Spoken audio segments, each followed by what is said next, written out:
Ah.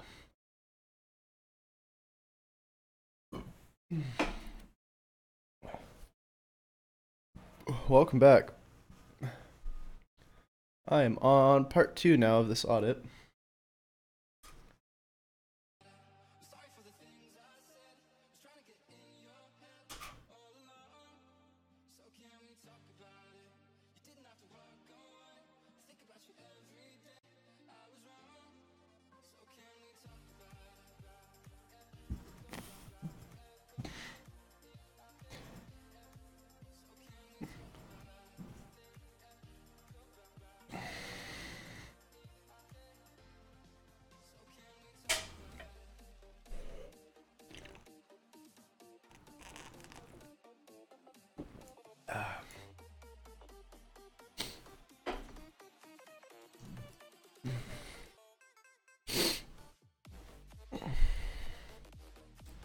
What's up, Piyush?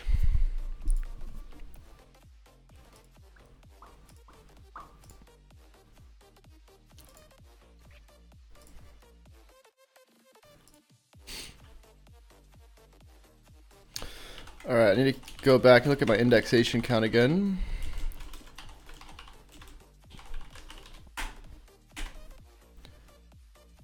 And we're going to take out the pagination because we don't care about that. Actually, sorry, I'm going to minus that.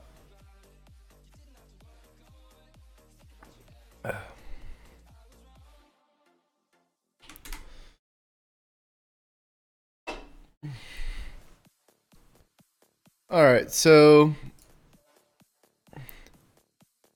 Oh yeah, that's what we're looking at. We're looking at some of these weird, like... service type pages like bank SEO, dental SEO, stuff like that. For the most part, I don't think a lot of those pages are really receiving anything.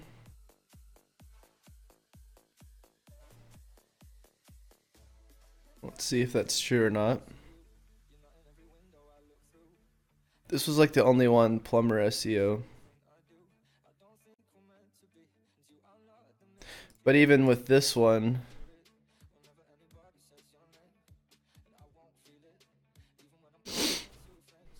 yeah, it showed up for like a few days and now it's just completely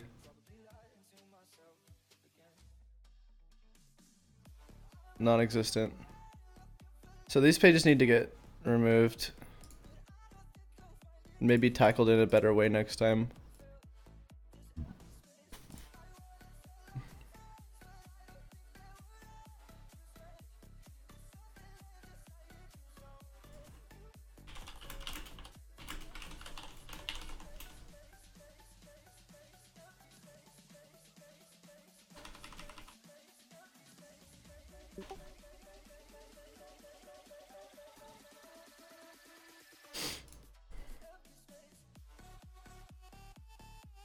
The only time I really see us being able to use these is if we use them as like case studies or something.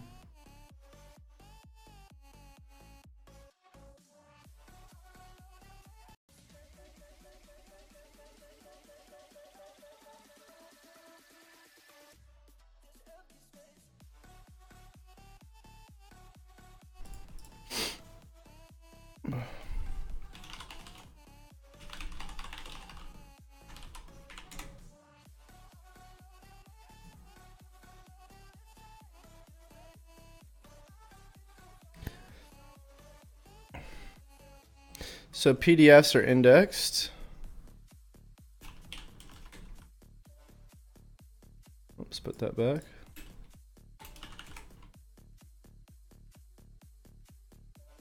And a lot of these aren't very helpful. Plus in URL, PDF. There's only 3, but a few of them need to be.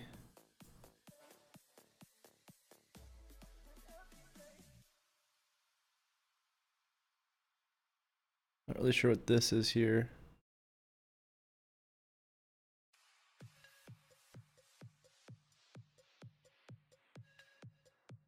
So that's no index. This is the only one that really needs to get. removed, but it's not really hurting anybody, I don't think. It's not that big of a deal. Let's check out the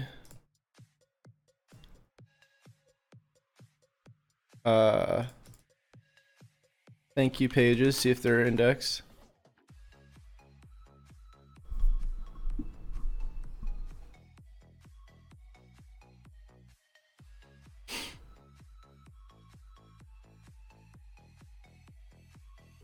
Doesn't look like thank you pages are being indexed, so that's good.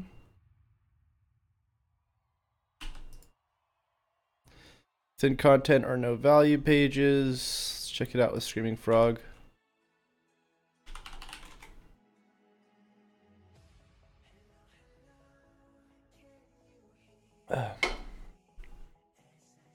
Any tips to boost event sites rankings?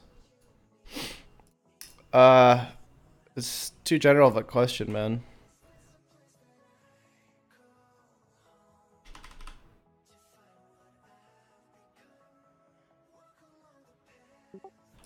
That's like saying, do you have any tips for promoting my SEO site on social media? I mean, there's hundreds, thousands of tips for that.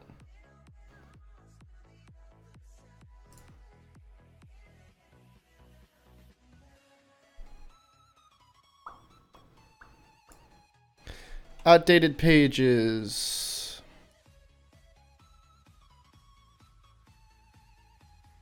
Let's see.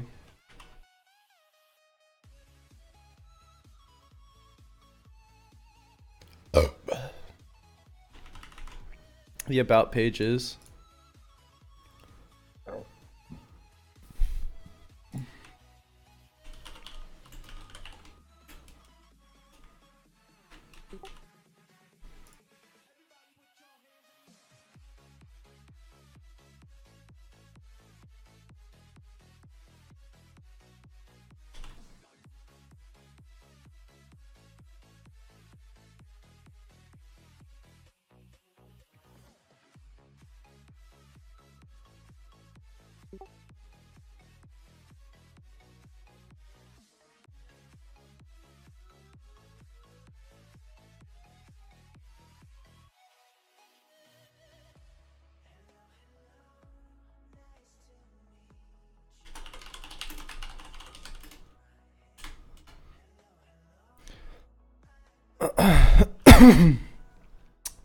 um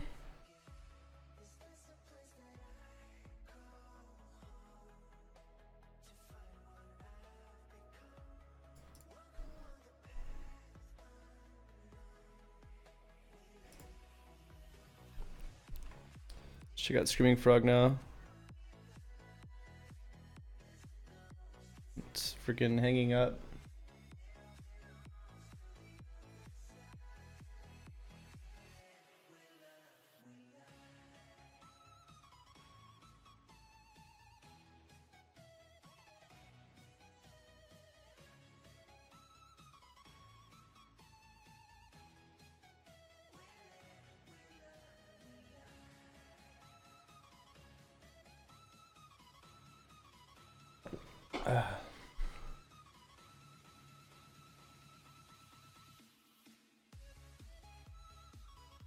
Big project I'm working on? Which one? I mean, the biggest one I'm working on right now is launching the new course. The How to Scale an SEO Agency course. Oh, I'm running my agency.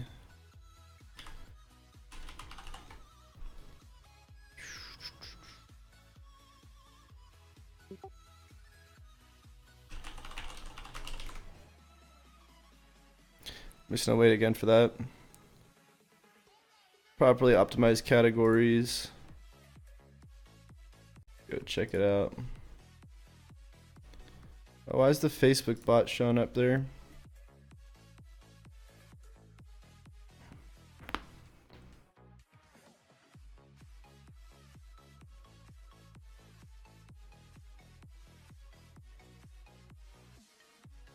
What's your opinion on adding keywords to your footer?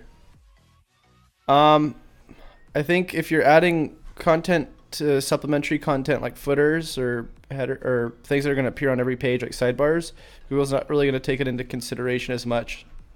So I probably would not try to use that as a SEO strategy, is more as a UX strategy.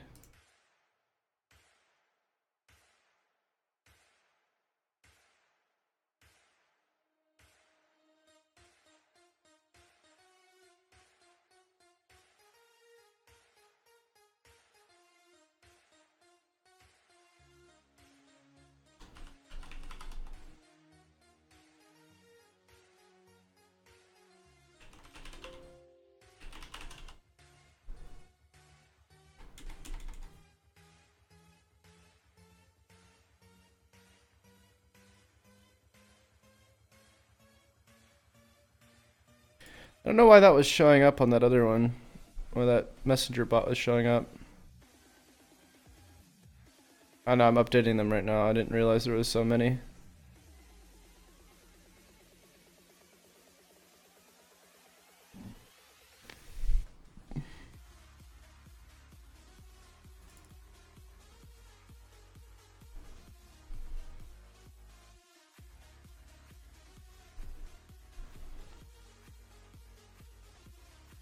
What happened here? Oh, there we go. So I'm gonna go look at categories right now.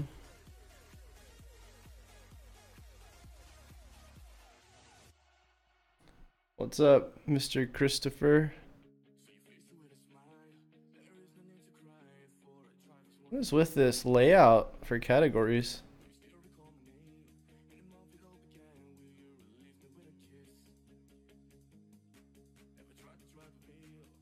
It's kind of weird. Okay. So when you have a category with capitalization like this, no, it just goes like that. Okay, just making sure. Local SEO and SEO are set to no index, so we're no indexing categories, which I guess is okay for now. But if we're gonna no index, we might as well no index all of them. I think there's an easier way to do this, just in Yoast.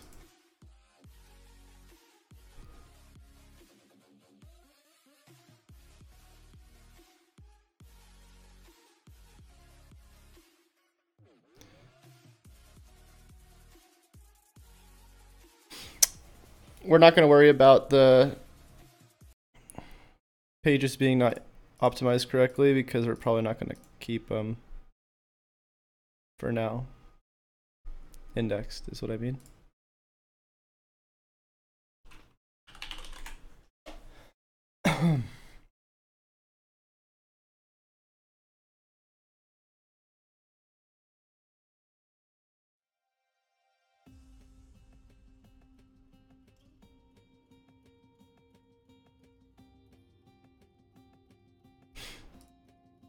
So I'll just put X and then put NA on that one.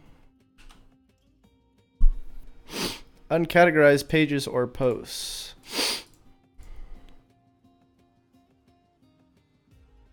Well, I don't know why pages would be. Well, actually, yeah, I do. Categorized, but these are all drafts.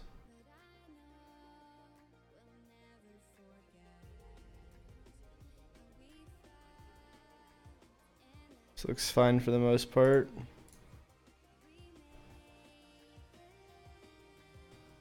How much will it cost? I mean, it's already out. It's $197.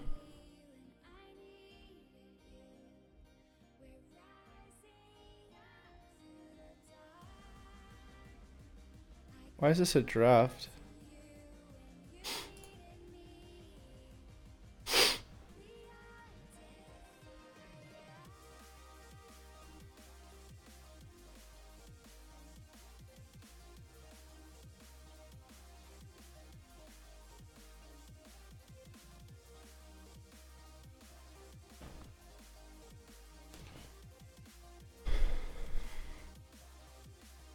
Oh, I didn't finish that post. Can I just go delete it?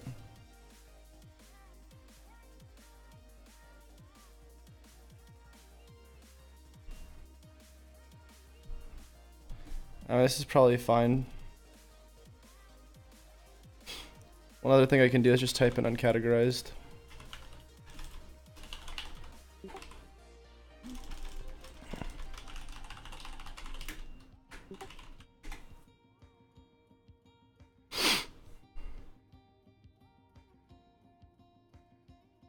So product categories are getting indexed for some reason. Unless they're set to no index and it just hasn't changed in the search results. Oh, that's indexed. So we just gotta go back in Yoast to fix that one.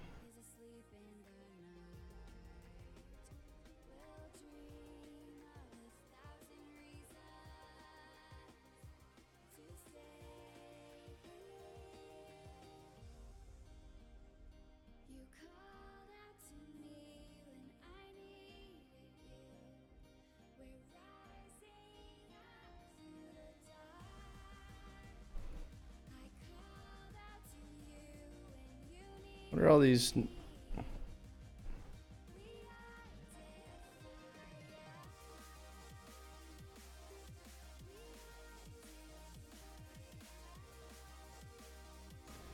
Set as 410s or what? Oh no, those are just things that it's picked up. Why am I even in here? I need to go to search appearance.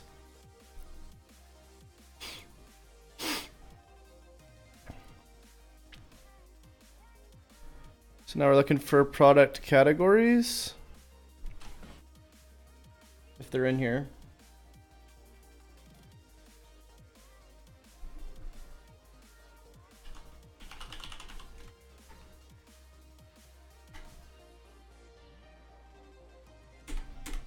So we want products and search results, but we don't want product categories.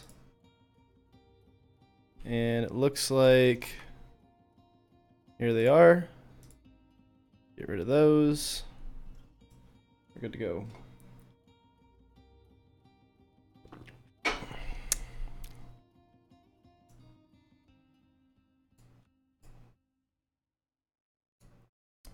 PDFs without optimizations. Skip that for now.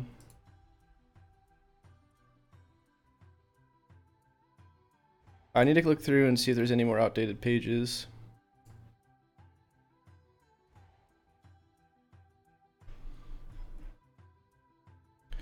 Oh, the how to get SEO client scores.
See if the HTML sitemap's in the footer. It is not.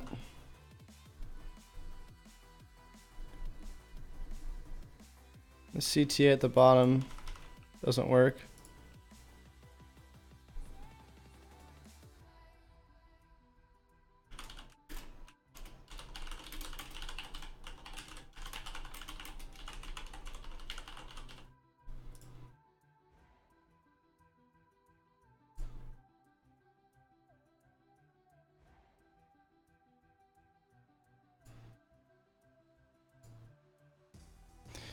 HTML sitemap in footer. Need to get that. Social media profiles hopefully are displayed.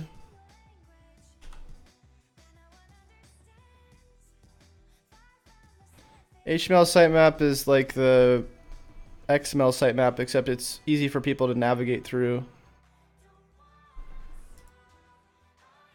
with like links, like actual links, instead of having just like what you'd see in an XML sitemap.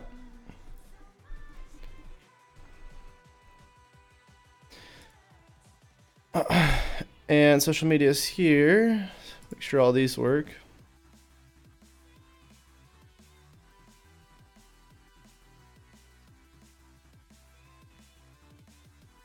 Looks good.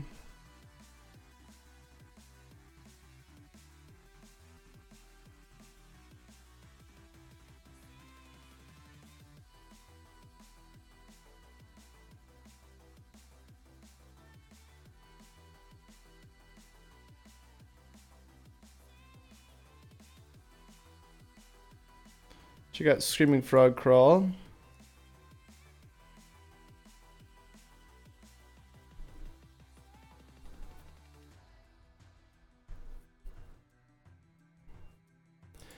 And we want to look for HTML pages that have low content.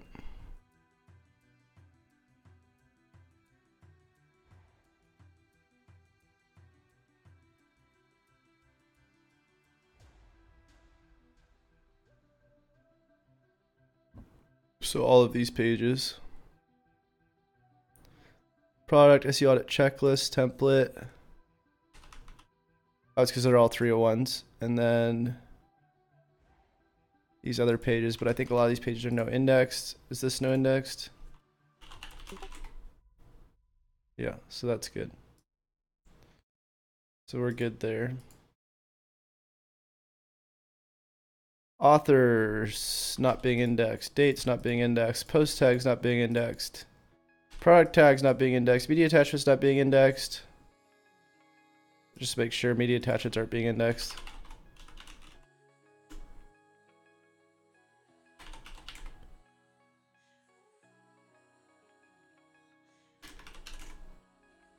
Nope. Wait. Shoot, the WP directories are showing. Why?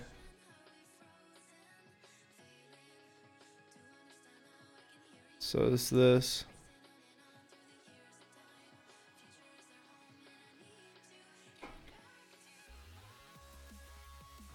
You don't need to know coding. You can get one pretty easily just by getting a plugin for it. Just look up HTML sitemap and you should be able to find one.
Is JavaScript bad for SEO? Only if Google can't read it. So that's why you should use the fetch and render tool to make sure that they know they can read your content fine.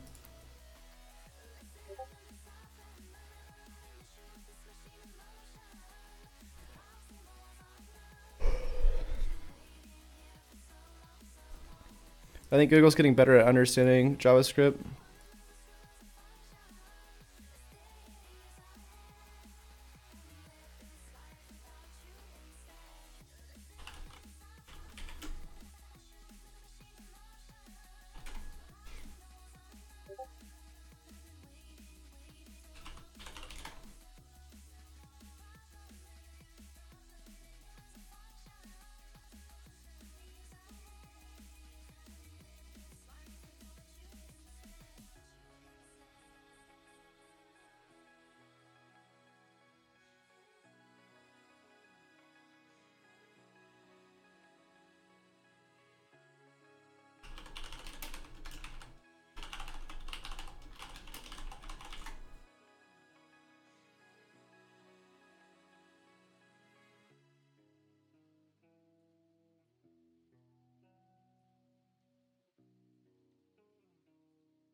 Need to figure out the code for blocking the stuff getting indexed in robots.txt.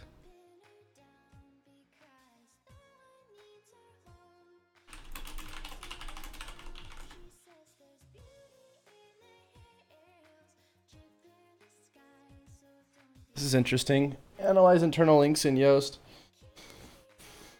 Oh, I wonder if it just auto links this stuff for you.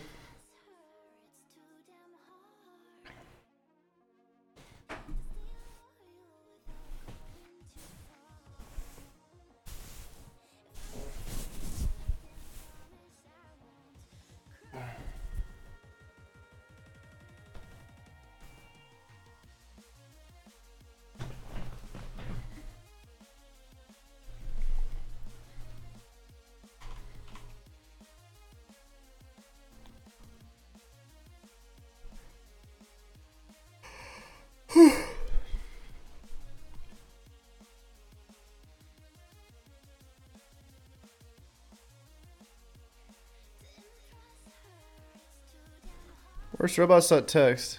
File editor, here we go.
So I'm trying to figure out if I'm supposed to manually de-index all these plugin properties or not.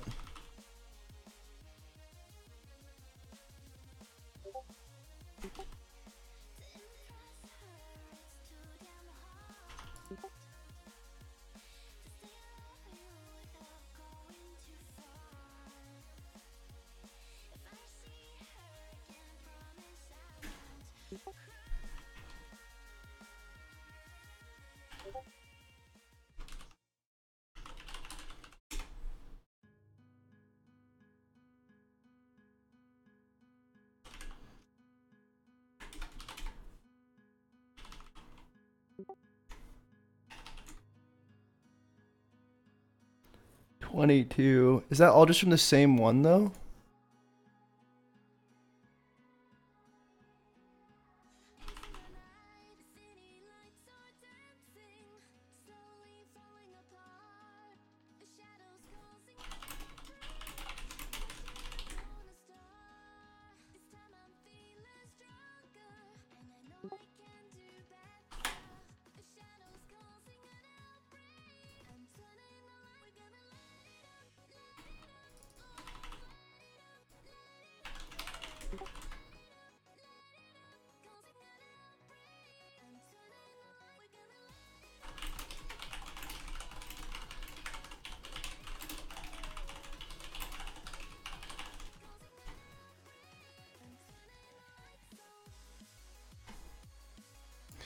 Because these pages shouldn't be accessed regardless of the fact that they're getting indexed, is the thing.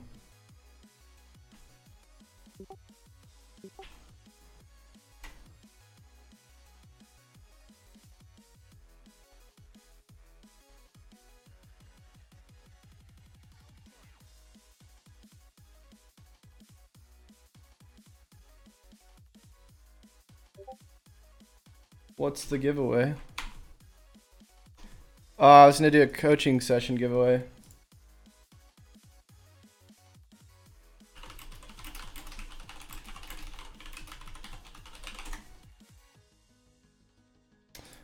Alright, I'm just gonna de-index these like that, and then those pages should be blocked.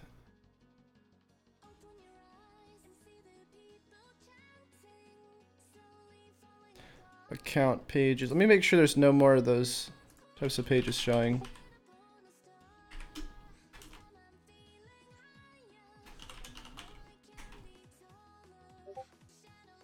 It's all the same, right?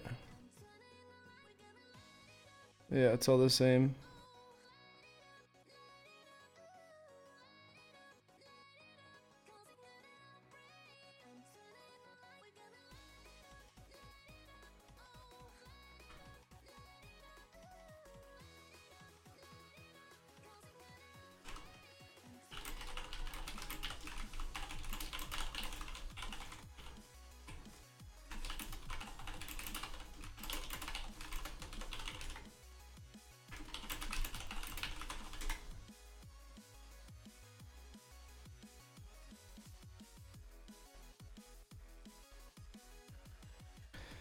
Account pages, no. Pagina pages, we have those.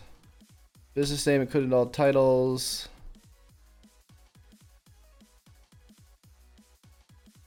Let us see the titles. Nope. Some of them are, but not all of them.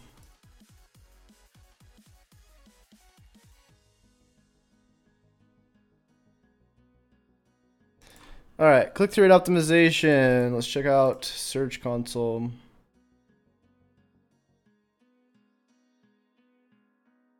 Filtered by the last 28 days.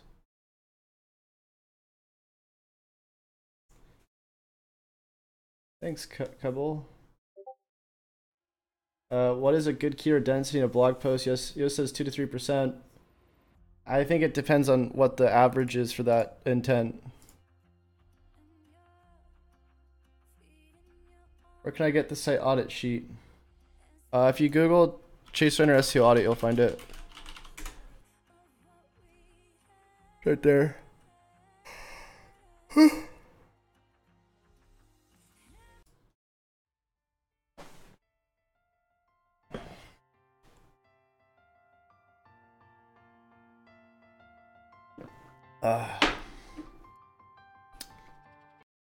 Tea's a lot stronger than I thought it was gonna be.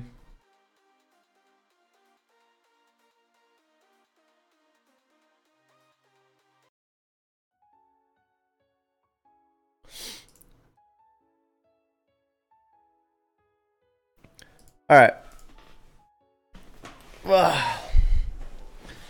Click-through rate optimization. What we're gonna do for this is we're going to go to our pages.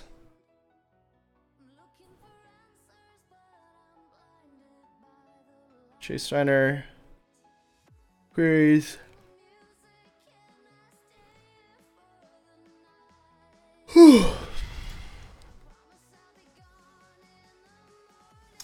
So for the home page, I'm not gonna worry too much about it. But the way we can do it is just by the top keywords we're getting clicks for, I guess.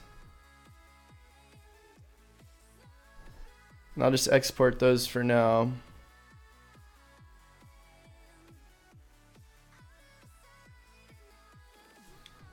You're welcome, Soma.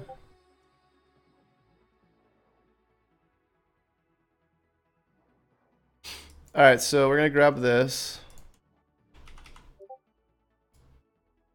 We're gonna go to new page, call it click-through rate optimization. Plug these in. They copy over. I have to.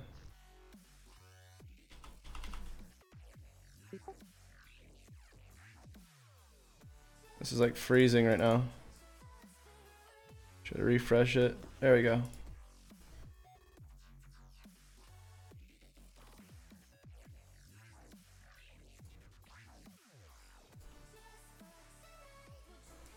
Okay, this is really annoying. It keeps freezing on me.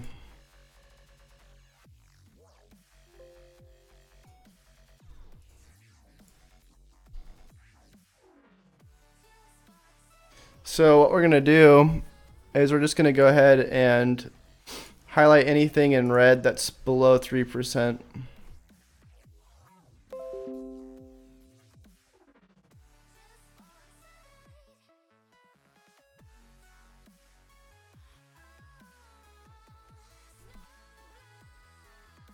Greater than or equal or less than or equal to 3%. All right, so here we go. Here's all of them. And then we'll highlight anything that's below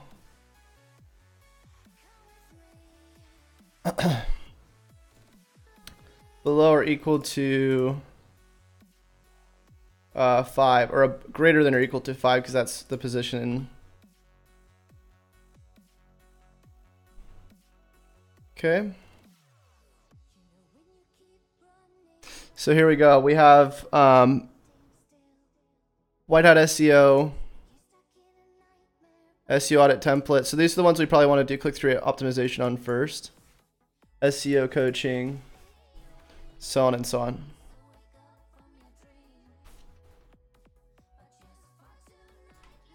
I'm just going to link that property.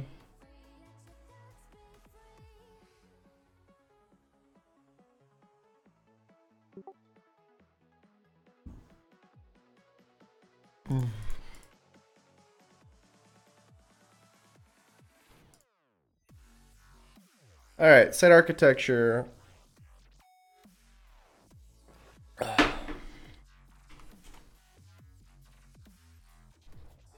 This Screaming Frog is really confusing software, not in a way that I don't understand it how, but rather that I don't know what it should do with all the info. Well, if you get my template, you can just plug it straight in, and then it'll give you conditional formatting that'll highlight reds and greens what you need to look at. So if it's red, those are the things you need to fix. Makes it really easy.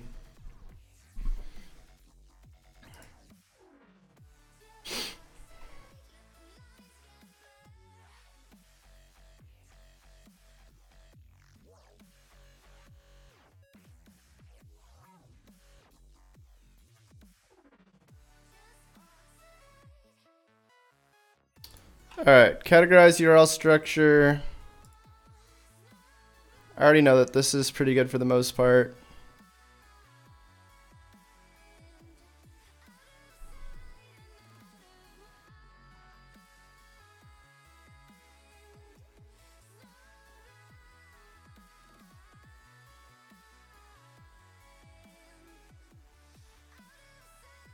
This is good.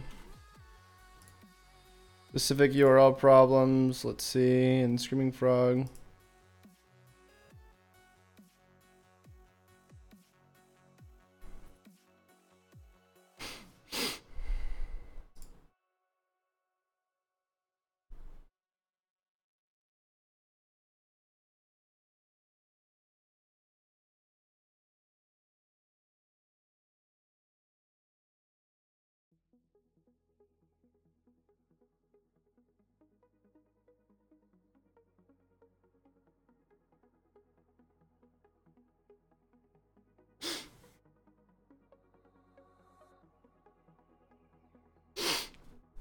Oh, another way that you can look through authors and stuff, or like URLs on the site, is just go through Screaming Frog and then just take them from there, because it's easier to find them.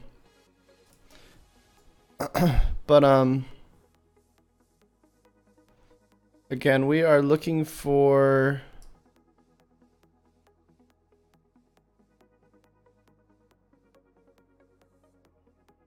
also, I could just go through here and see if it's no index or not, I believe. Yeah, no index, no follow.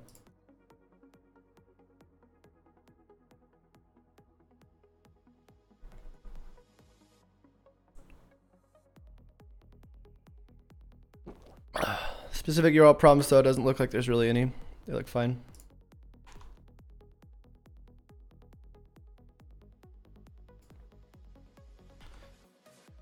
Breadcrumbs. There was some 404s and 301 stuff, but I think the broken link checker started fixing those. Let's just see if that's done yet.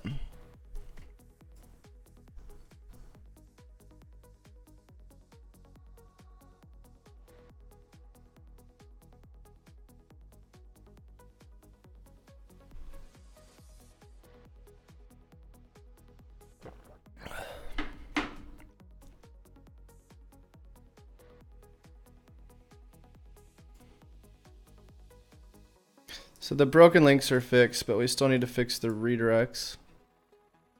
So there were a lot of those. But right now I'm doing an audit for my own site and updating the template. But I'm going to do coaching a little bit, or coaching giveaway.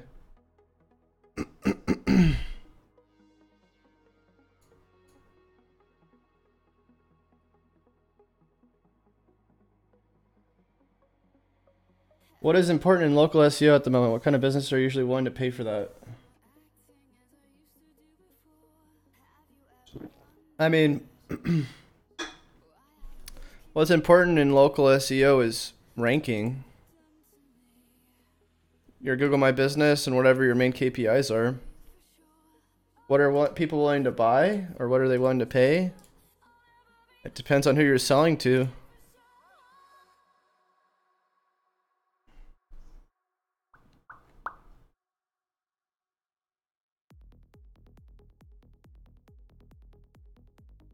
So site search, I don't think that's set up.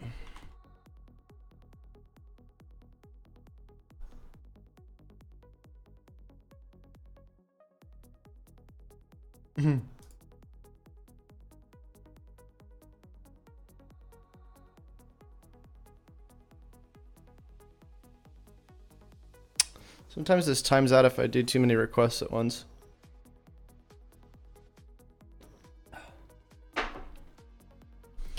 Well, the problem with the app Hydra is my developer has been telling me that it's the new version without all the bugs is going to be ready for like months.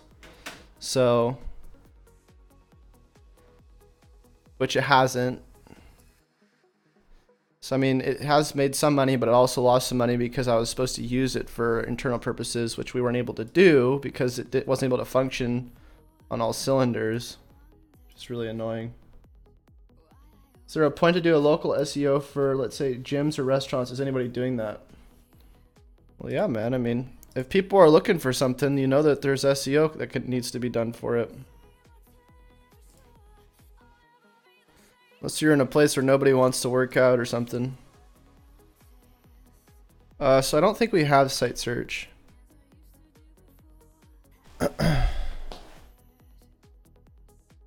Which we might want to consider doing.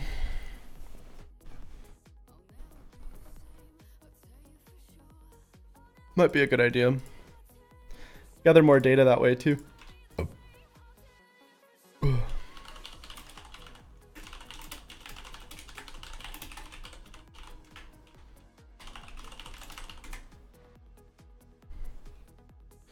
All the 404s and everything are taken care of. Start back charging him. Yeah, right. I don't know, man. I'll message him again.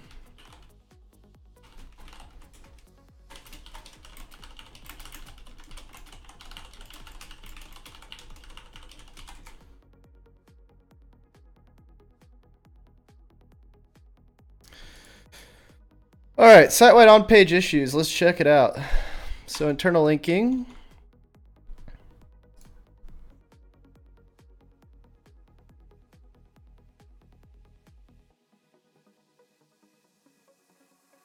So these are the top internal linked pages.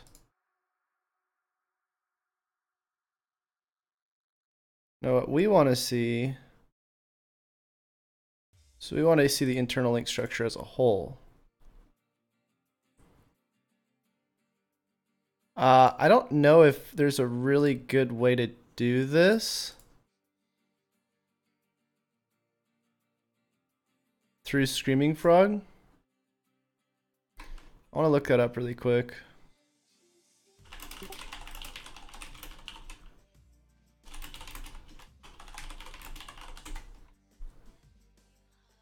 Is there any statistics or study anywhere that shows how big percentage on average clicks through Google Ads instead of Google organic results? I'd be interested to know. Again, it also depends on how well people are doing click-through rate optimization, what the average is for a given niche. On average, I think people click on ads about 30% of the time, from what I think I've heard, but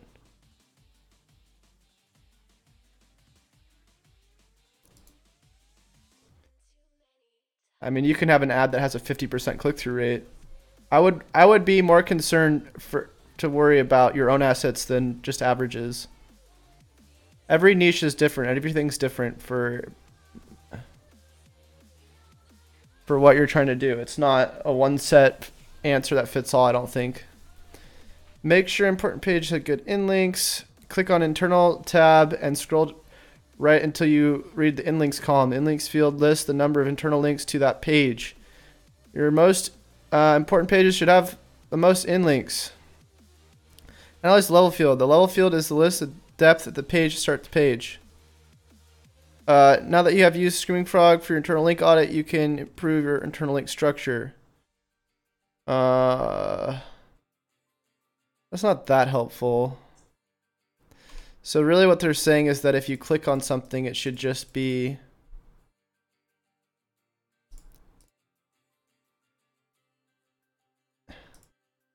shouldn't be too far down in depth, but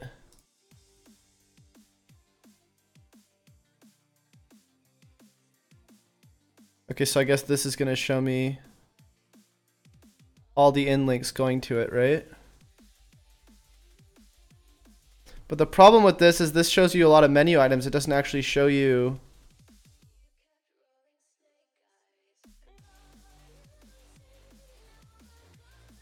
contextual links, which is a problem.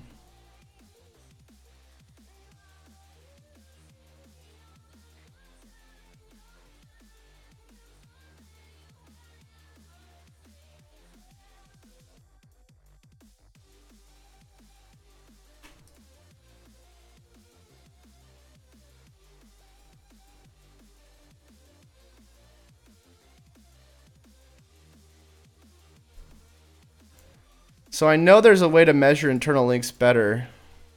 I think it's called Power Mapper.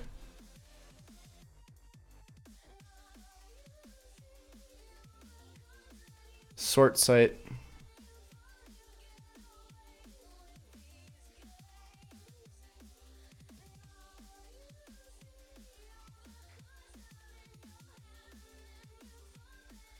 I like it from a pretty basic standpoint. If the ads are working and bringing good traffic, then keep running them. If they're not, figure out why and retarget. I mean, yeah, but you can get a little bit more calculated than that, Hydra. It's all about testing, you know?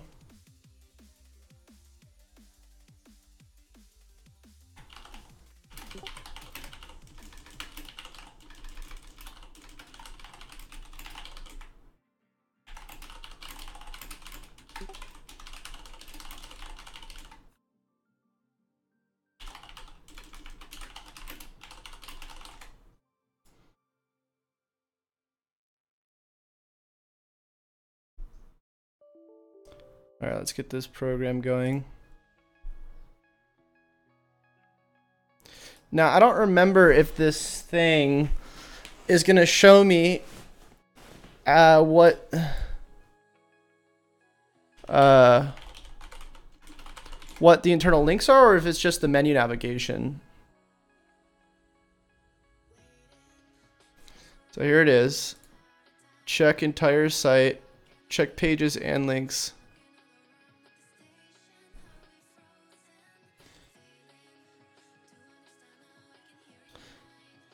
Google Tag Manager works good for that, internal link tracking. Does it?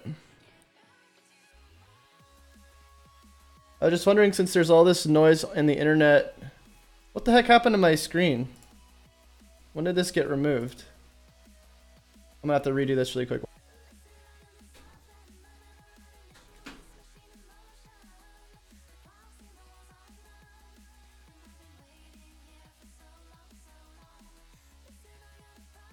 There we go.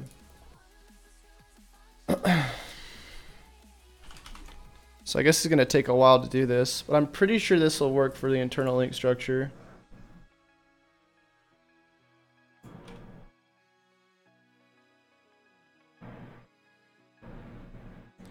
I want to give my good friend Steve a call right now and ask him.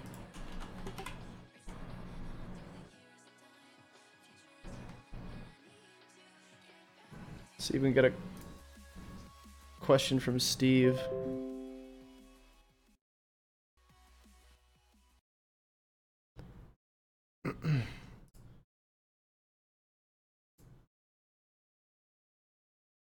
It's calling right now.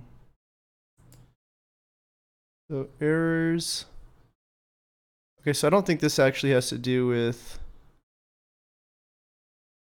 Actually, it might. Okay, Steve didn't answer. Let's see if we can call David Harry. Usually seems to know a lot about this stuff.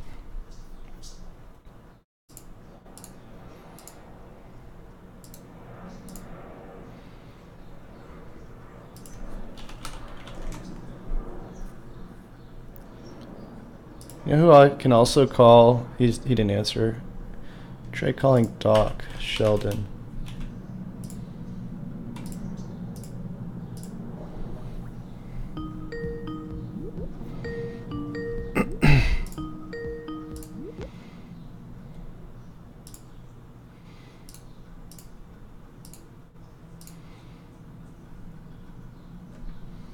Doc? Hello, What's going on, dude? Chase. Yes, sir. Hello. Can you hear me? Oh, shoot, maybe it's not working. I can't hear you. 1 second. I don't hear anything, Chase. Let me see if I can fix it. Audio, video settings, Try microphone. again. I'm getting no sound whatsoever Can from you. you hear me now? Yeah, there you go. All right. What's going on? Oh, hold on. It's working. Okay. Hey, Doc, quick question. I'm trying to do an internal link audit, and I, I know obviously there are a few ways to do this. One, you could just eyeball it, look through the different pages, see how the internal links are being utilized, and then you can use certain things like Screaming Frog to look at like page depth, stuff like that. But I was wondering if you had any suggestions for something that might be a little bit more comprehensive. Actually, I I used Screaming Frog for years, and I don't know if you've tried Sightbulb. Mm-mm. I recently have been using Sightbulb, and I like the depth of information it offers. There is a lot of additional data there. You got to click through to it. I mean, basically, when you get Sightbulb up, you can mouse over just about any piece of data, and you'll find another level, another layer you can click into for further information. It's pretty slick. Okay. I like it. Screaming Frog is still a great tool, Mm-hmm. but I think that in some areas, Sightbulb is dug deeper. Really? I would suggest that. As for anything that's going to do it, I don't think there's any tool that I would at least put my confidence in to do it automated. You're gonna need to still eyeball stuff, but when you get into Sightbulb, you can tag things that interest you or that concern you, and then sort, and you can download that into Excel. However you like working with your data to sort and filter the way you like. Mm-hmm. That's what I normally do, but I'm old school. I like Excel because I'm familiar with it. I've been using it for years. Right. But so I like to download the stuff into CVS file and drop it right into a CVS CSV file, drop it into Excel, and that way I can quickly filter it. There's still some aspects of Sightbulb that I have not gotten Mm-hmm. real competent with, so I just do it on the So side. it's pretty robust then. Yeah, very much, very much so. I'm I highly recommend it. I recommend it over Screaming Frog. Oh wow. I try not to do that in front of Screaming Frog folks because I do think a lot of them, but yeah, I do. I think that it's a little bit better. Okay, yeah, I've been hearing a lot about it. Like I've been seeing you and David and some other people talking about it. So I guess it's time for me to go jump on the bandwagon. And it's pretty affordable too. I don't recall how much it is. I think it was. I think I paid about $100 for a year's subscription to it. Oh wow, that's even cheaper than Screaming Frog. Oh yeah, it is. Yeah, and is to look for coupons, stuff like that, because I think that they may still have some intros going on. Hmm. They're being pretty aggressive about trying to get out there, but their popularity has been hitting pretty good marks. So they may have had not had any occasion to keep up with more discounts. Hmm. They're probably doing pretty well without them, Yeah. but never hurts to look. Okay. All right. Well, thanks for the suggestion. I'll go check it out. You bet, man. All right. Good luck with it. Bye bye. All right. Have a good day. You too. Bye. Cool. So that guy's. Why is my screen still not working? Hold on. I gotta fix this again. Okay, so the screen is on now. It should be working. Why is my microphone so loud right now? Hold on. Because freaking Skype always auto adjusts my volume. That's why. Could change the output. Whoops. Here.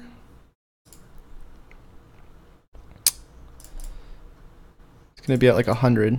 Wow, it was exactly 100.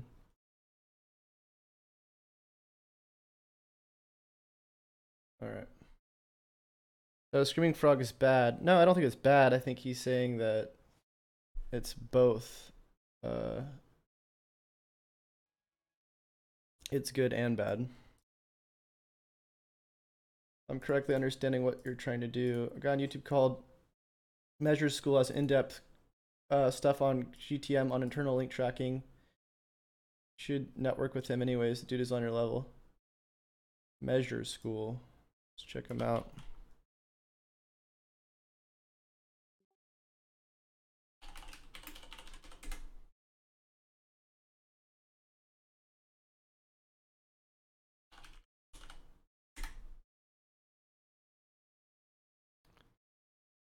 Huh. Have I not heard this guy?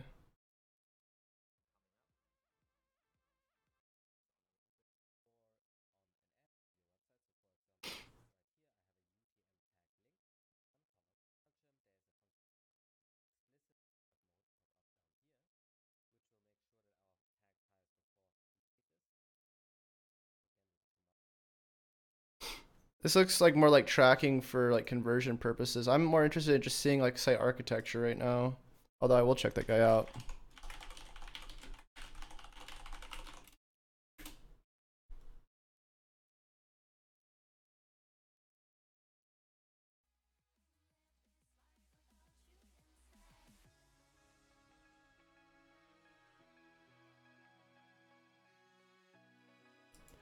Okay, I need to verify.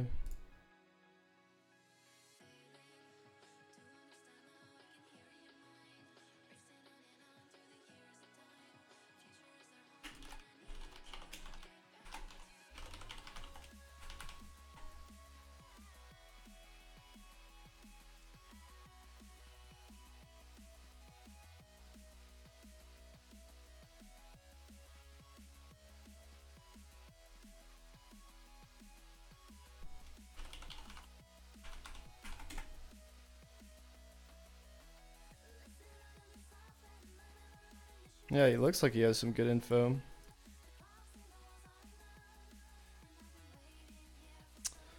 All right, so start free trial, start new audit.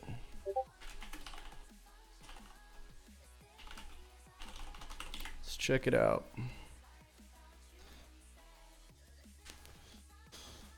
So I think Power Mapper's not going to show me, or Sitemap's not going to, Site's not going to show me the internal links. View options, pages. Issues by page.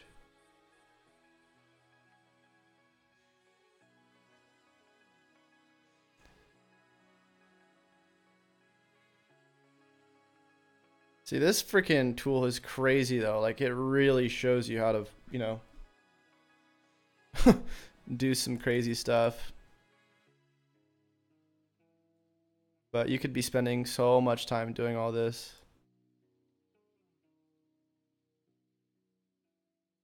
Like, look at this. It is just crazy, dude.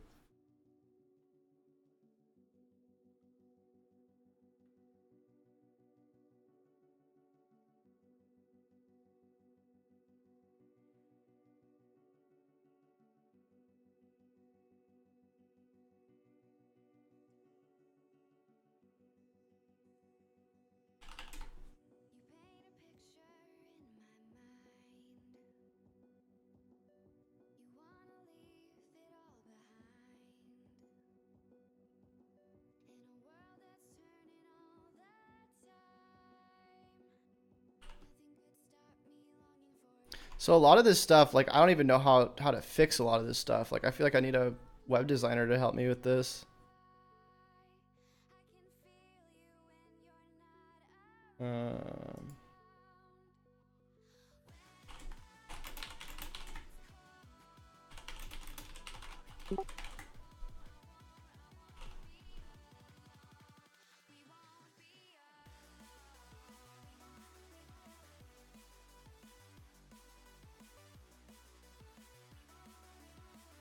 And I think you can sort by priority as well. See, all the ones that are red are the ones that should be fixed sooner than later. But again, I want to look at Power Mapper.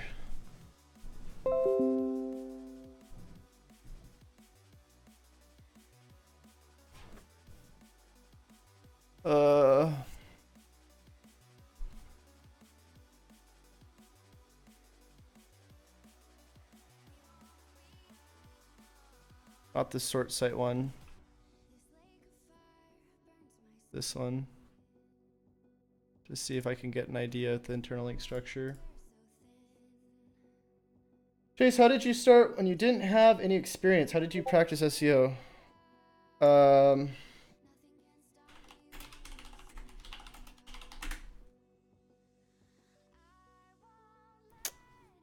I just started reading about it. I was just reading blogs, and I started joining Q&As with other SEOs, and I mean, started learning as much as I could from other people.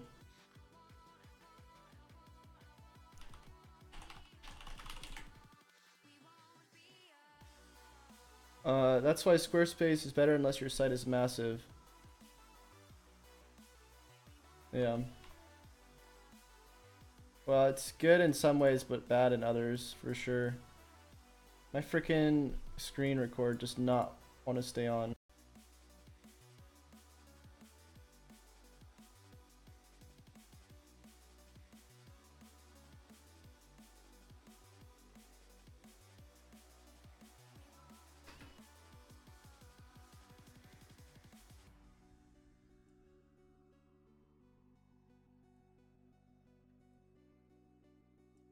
Okay, so map.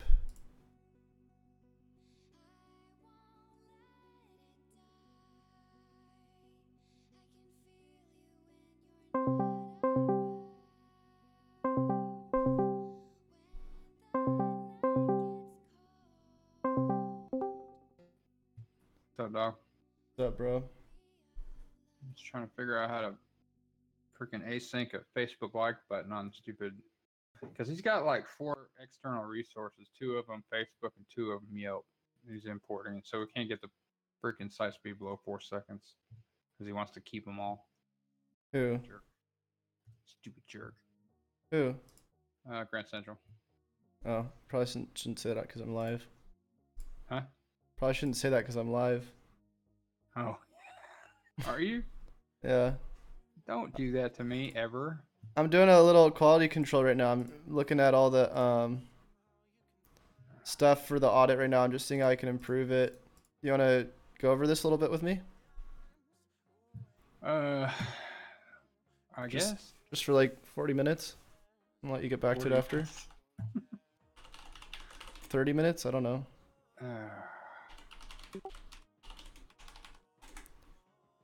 I mean, I'm going over some good stuff right now. I'm adding a lot of stuff to the spreadsheet. It'd probably be helpful to like get your opinion on it.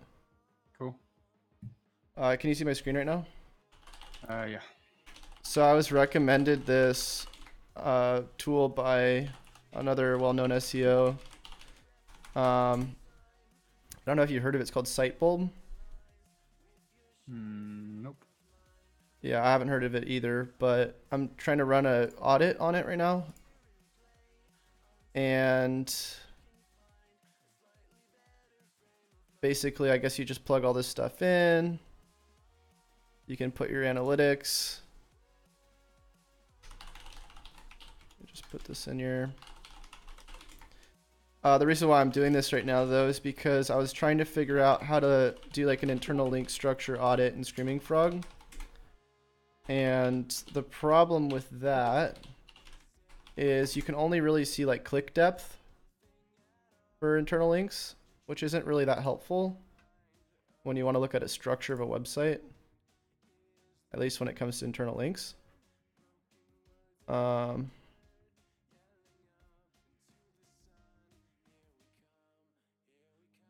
let me put that in there too.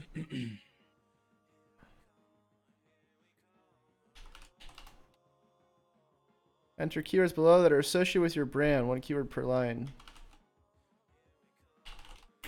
To compare brand and non-brand keywords, okay? That's it. Start audit. So that's going to audit. Also, this other tool, I was trying to look through to see if it would do internal linking or internal link tracking. It's kind of cool. So if you go into a site, you can see all the different types of errors based on the severity. So like accessibility errors, compatibility, search, standard, stuff like that. Anything that's in red has apparently like greater importance. And then what you can actually do is you can do it by page too. So so like pages, these are all the HTML errors, and then you can just click into them. It'll tell you what's wrong with them. Consider avoiding few port values, and then it tells you like where this is referenced in like HTML5 standards and stuff. So this stuff's kind of cool to look at. I'm sure it is important to a certain degree. And then again, you can go by issues by page, and then you can see like the home page or this page has 35 errors, and then it shows you all the ones that are the biggest issue and then the ones that are in yellow. It'd be cool to run through this at some point together, just because a lot of this stuff, I don't know how some of this stuff seems like harder to fix, like decorative and spacer images must have a null alt attribute. I don't know. A lot of that stuff's gonna be hard to figure out. But anyways, there's that, and then there's Sort Site or Power Mapper, which is associated with this tool, and it's made by the same company. And what that tool does is it lets you oops, I think it's already open. Where did it go? Here it is. It lets you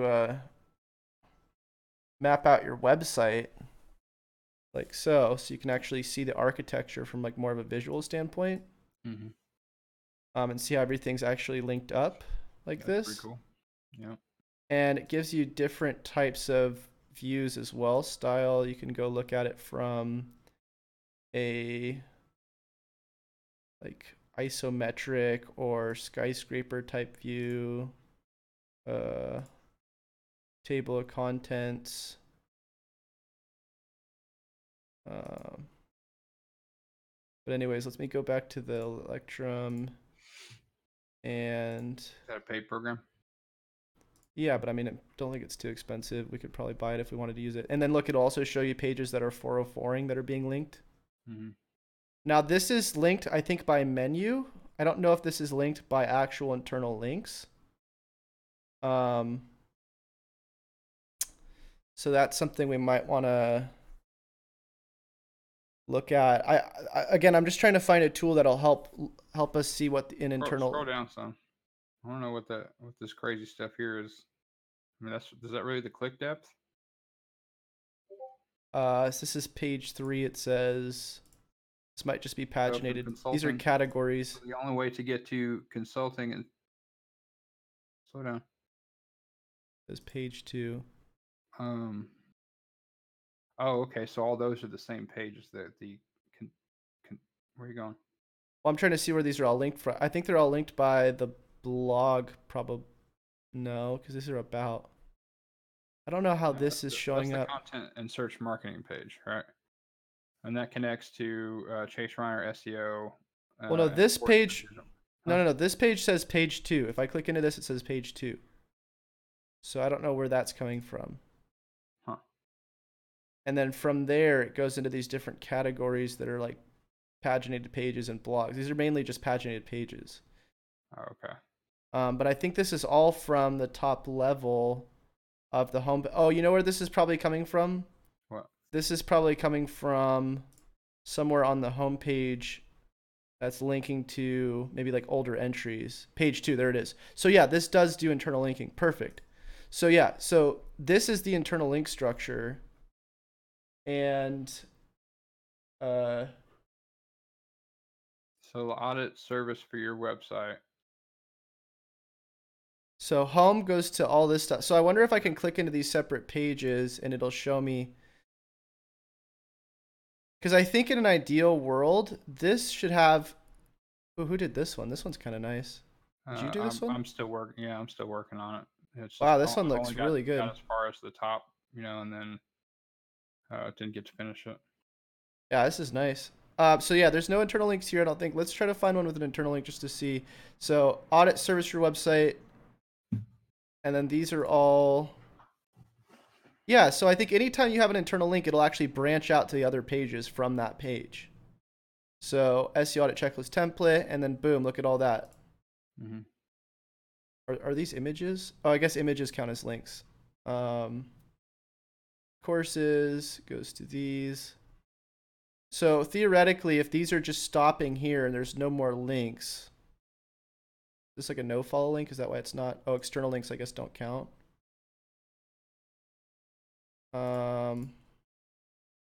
See, the cool thing about this is that it doesn't do, it doesn't show internal links for like menu-based links. It shows you the ones actually contextually in the content, I believe, which is really nice. Because otherwise, like with Screaming Frog, you'll see like 100 internal links going to a page, and a lot of those are menu item links.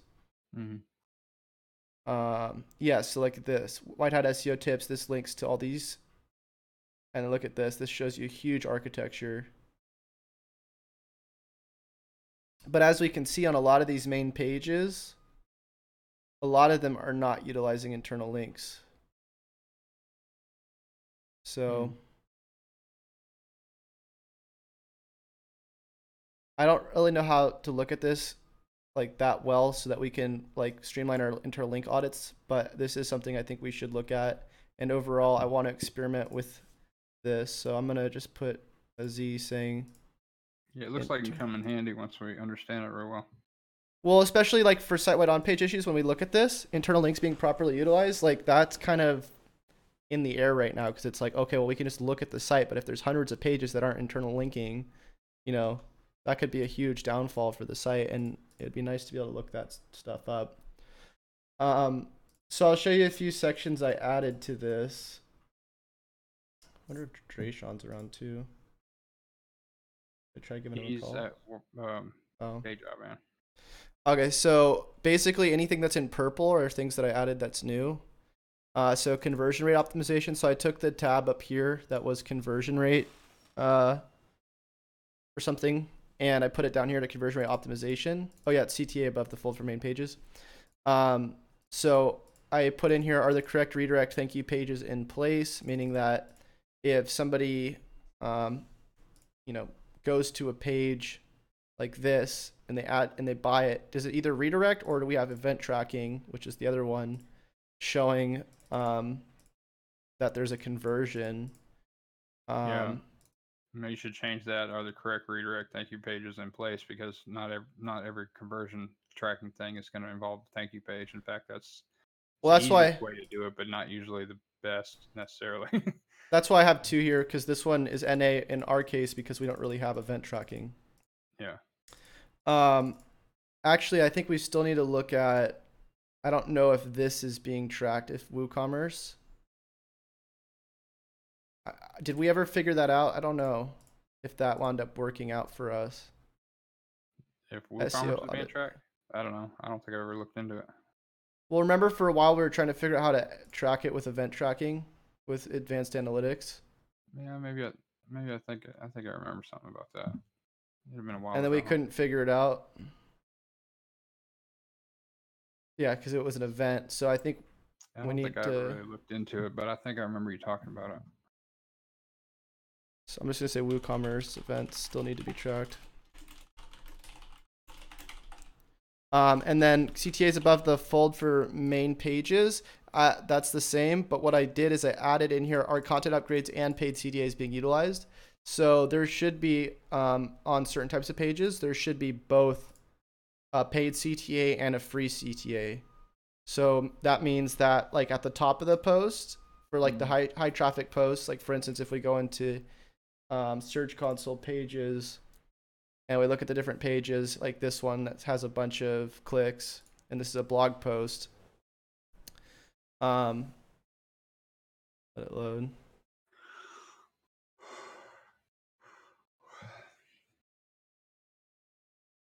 Making me yawn.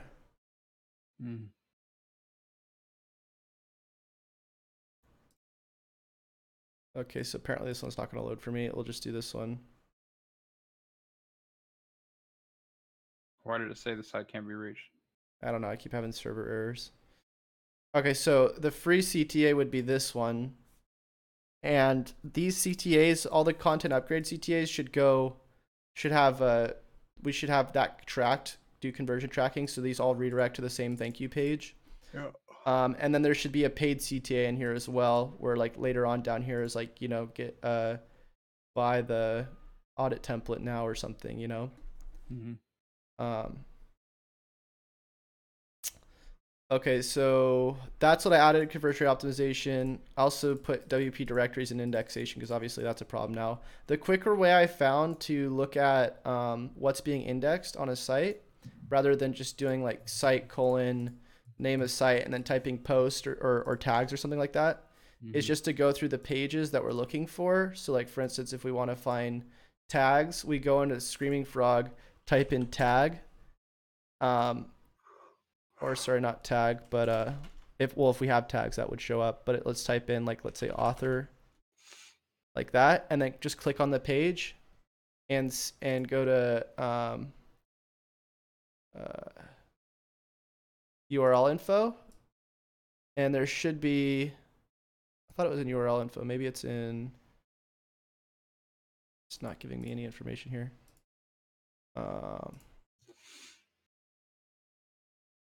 Usually there's more info than this. Okay, so I guess that one's not a good example because that page isn't up anymore. Let's just do something like cart. So 301, we're looking for pages that are up, I suppose. Okay, let's just say this is a page that we don't want to be on there. We could just go down here and see if there's a no index tag on it. And if it says no index, then we know it's good. I'm trying to find a good one. Good example. Something like maybe a category or something, or thank you. See this? Go to thank you, and this should have a no index tag. There it is. That makes it easier just to go through what's already on the site. That way you don't have to like dig through search results to find it, if that makes sense. I also added content marketing in here. I haven't put anything in there yet, but this should be definitely something we want to look at for people, in the sense that, content marketing is extremely important, and we need to see what they're doing for their strategy if they don't have one already. I put an extra notes that column. kind of goes without saying as far as, I don't know what you'd put there. Like, is there? Well, I was just gonna say like what channels seems- are being utilized and how much content's being put out. Because if they're only doing like one blog post a month, that's obviously something we want to talk to them about. Right. Okay, back to this site bulb thing. The section of this audit overview goes to top level. Yeah, I Okay, talked to him audit about that reports. anyway. I'm just saying if we're gonna talk to them about it, we might as well have it in there. Yeah. Okay, so site bulb. Look at this. So it gives you, I guess, sort of an overview, similar to Screaming Frog. Internal. Probably gonna have to go through this because this seems like a lot. Hints. URLs contain uppercase characters. That's kind of cool. Broken internal URLs, none. Broken internal URLs. Okay, yeah, so this is kind of cool. It gives you a lot of hints, apparently. That's what I guess that fix is. So you go to hints. It shows you which ones are critical or not. URLs with duplicate H1s. This is really nice. We should definitely try to utilize this for a couple clients. URLs with duplicate meta descriptions. And then if you press view, it'll show you all the different URLs with duplicates. And obviously we're just no index those. Yeah, this is really nice. What do you think about this? Oh, this is the other one you're showing me, Sitebulb. Yeah. 129 links with no internal anchor text. And then hint details. Whoops. Bless you. Thank you.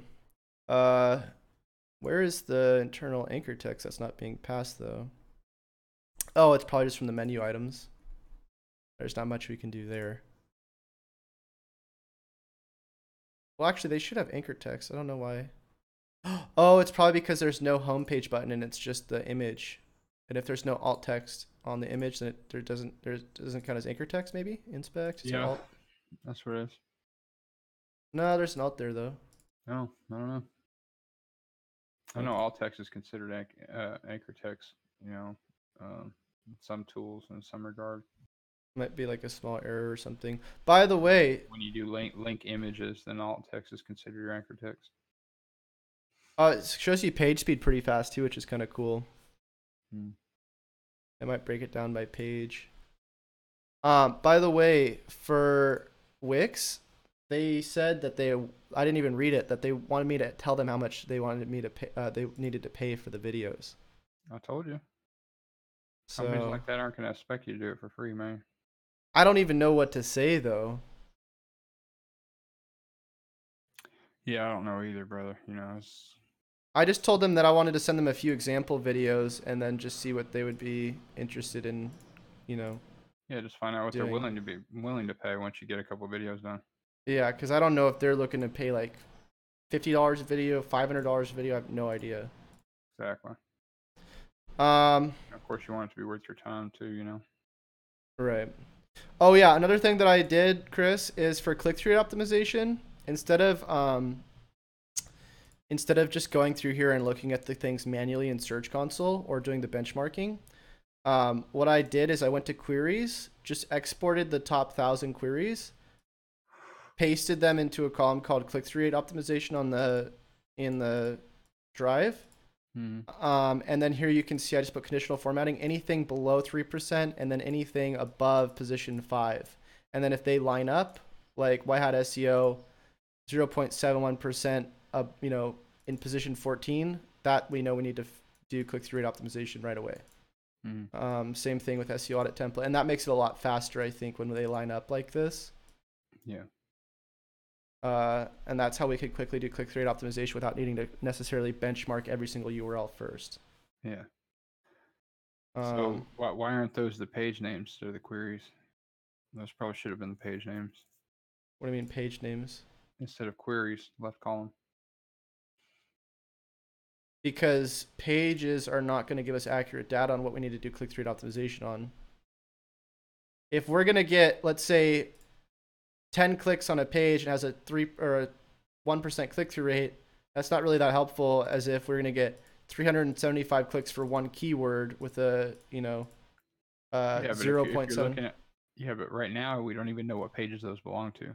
The first Well, 2 and number 5, they're all to the homepage. See what I mean?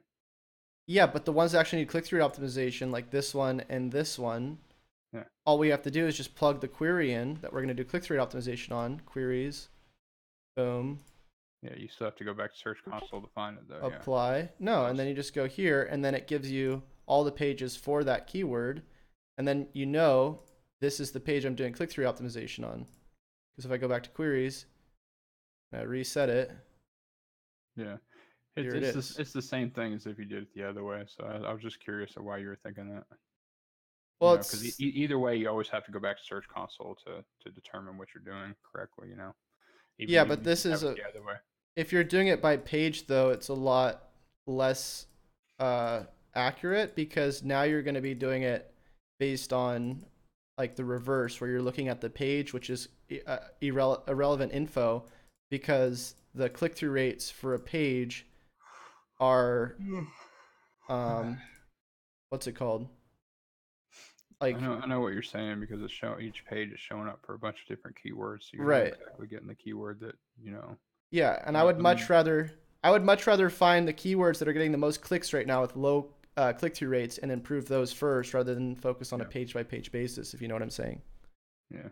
Because it could be one page at like position 50 or something that's getting 100 clicks, which might be one of our top pages, but it's not showing because of whatever reason. Right. And it's just, you see what I'm saying? Mm-hmm. So yeah, other than that, I'm just running through all the other stuff here. I think for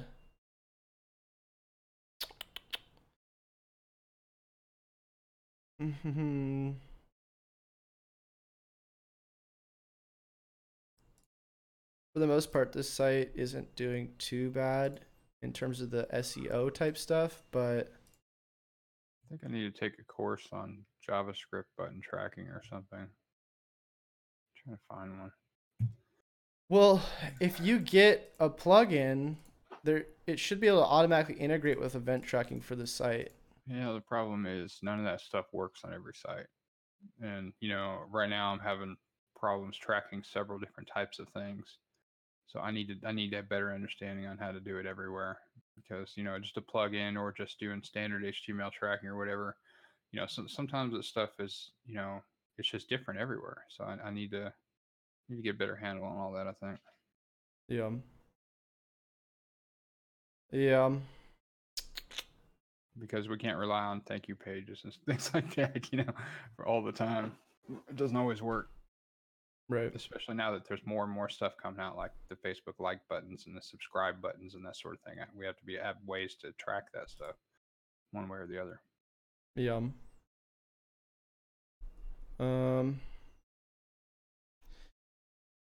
For all the on-page type stuff, it's kind of hard to audit this, like external links being properly utilized, because it kind of depends on the pages themselves.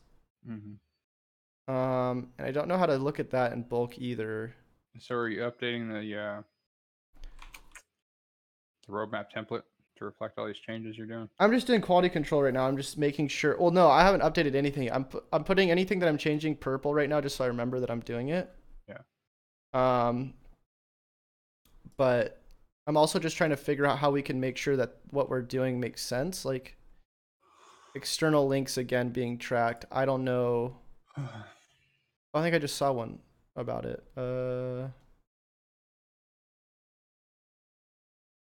Internal, external.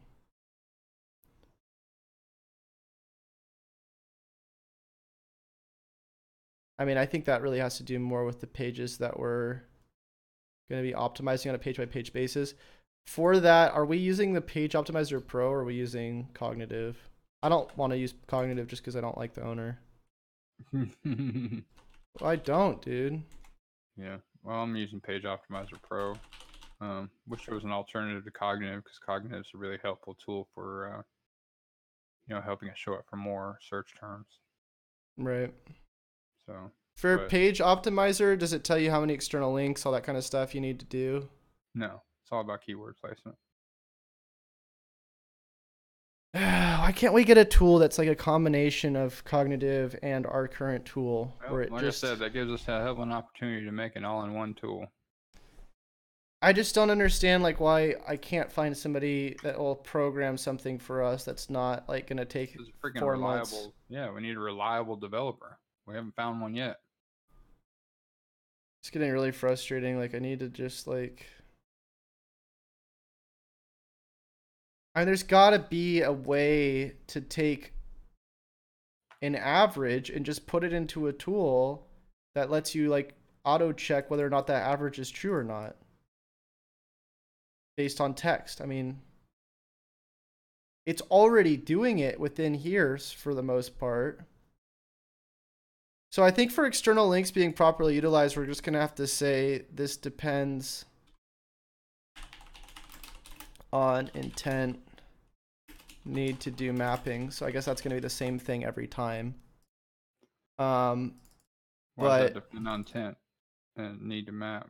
What's up with because for instance, if we see that let's say that one keyword we want to optimize for y hat SEO, assuming that this tool works right now.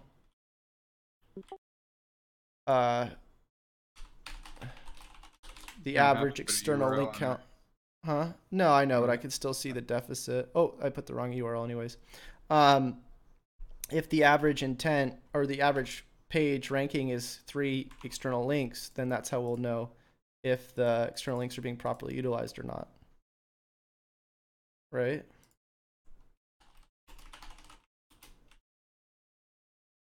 That makes sense or no? I guess so. I mean, it's not like you necessarily need external links on every page anyway, but you know, you Well, I can know, but help rankings if it's. for instance, if somebody's searching, let's say, doctors, and you're like a local doctor, it doesn't really make sense to have external links. But if they're looking up like how to cure syphilis or something, they're Right, probably going to exactly, have. then you want them, right? That's what I'm saying. It's easier to tell that if, especially in a niche that we don't know. Let's say, for instance, we don't know anything about that niche. If we just use a tool to tell us how many people on average are using, 15 external links or 0. Right. So I think for this section, it's going to always have to be this. Depends on intent, need to map. But that also gives us the question of whether or not we need to map out all our keywords or not first before we do optimizations. And if we're going to be doing optimizations based off the map. So let me just see this really quick.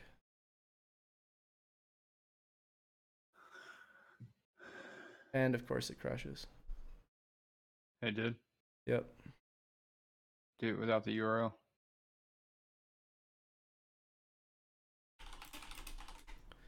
So for the keyword mapping portion, which is page benchmarks.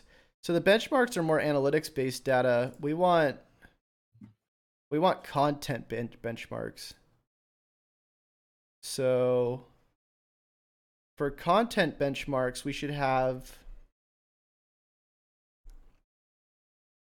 the the search rate, the keyword difficulty, and then we should have all of the content benchmarks like word count, what is it? External links. And maybe even have these automatically get listed here, like the external links that people are using already here. Because if we use these similar external links that other people are using, it probably will just improve the relevancy if they're already ranking.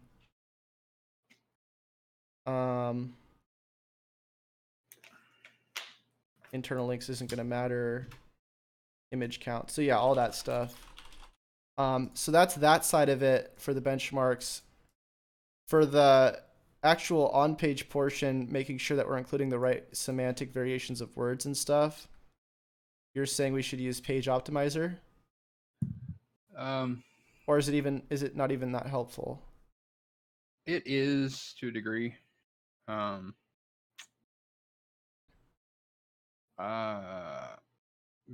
Simply because it tells you where to put like how many.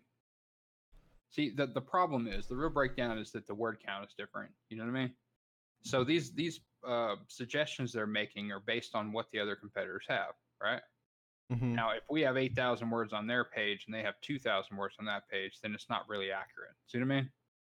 So the way I've been doing it is I look at their word count first, and if we have 4 times the word count as them, then I adjust the numbers accordingly. See what I mean? But that's going to be with That any seems tool kind of like stupid, this. though. It does. But that's going to be with any tool like this. So That's why I like Cognitive, though, because I could just take the text after I've done all this stuff, like adding the word count, the images, and everything I need, and then it just giving me a content score, and me just replacing words based off that. Right. Exactly. I think we're gonna have to. That's what I'm saying. It doesn't really help you with the main ranking factors. Cognitive doesn't, but it helps you use LSI, co-occurring terms, that sort of thing to help you not only rank better but show up for more keywords. So I just don't know Cognitive is probably more helpful overall than Page Optimizer, but if you use them in tandem, they can be really powerful. You know. Yeah, I just don't know how hard it is to like take the data we already have from like freaking this program that doesn't work. I guess it's hard because the program doesn't work. But if the program did work, to just take that data and then because it tells you what all of the word counts are and everything in there are, and then just add that in there. My problem is I just feel like there should be a cheaper way to do this. All we're really doing is just adding LSI words in there. Yeah. Like, do we really need? Do you know of another option? That's what I'm saying. There has to be something else out there. There's got to be another way to do this. Well, then type in Cognitive SEO alternatives into Google. See what comes up.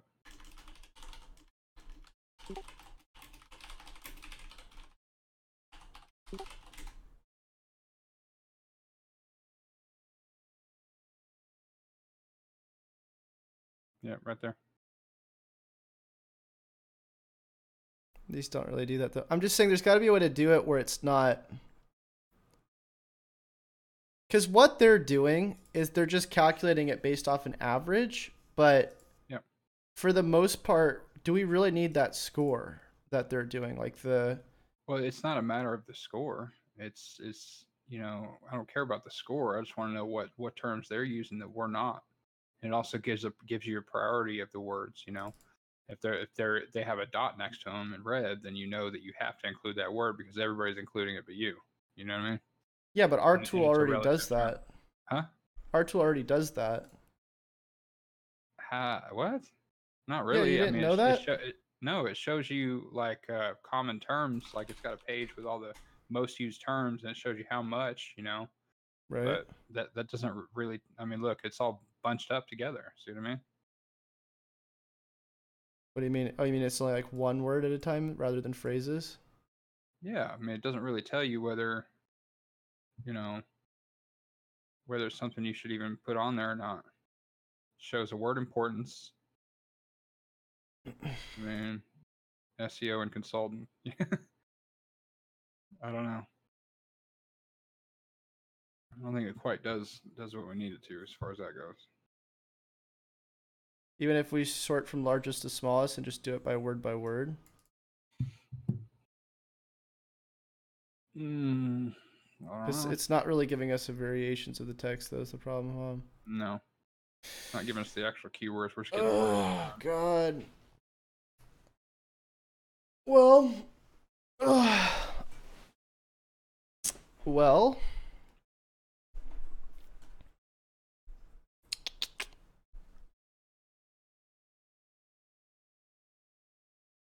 I just really don't like this guy.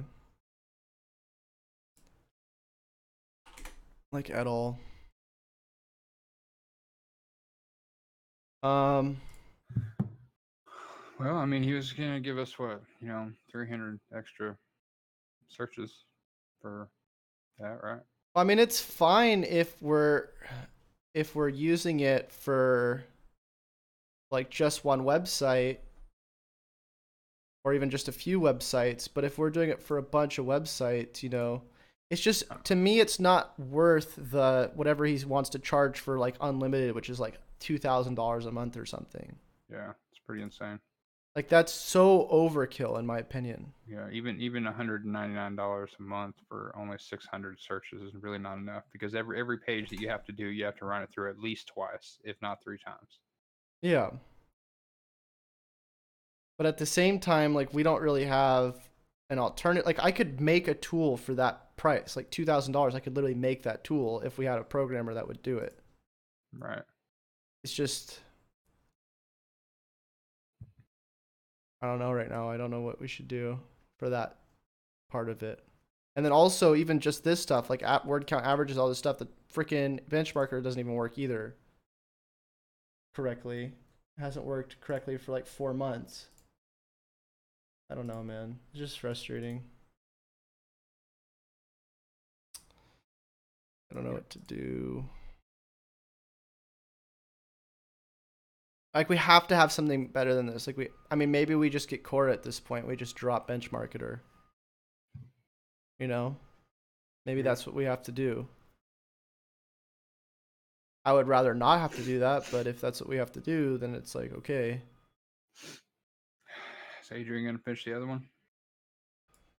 I don't know. He just started messaging me yesterday. I'm waiting to hear back from Alex. I sent him one last message. I said, am I not going to be getting the app at this point? Question mark.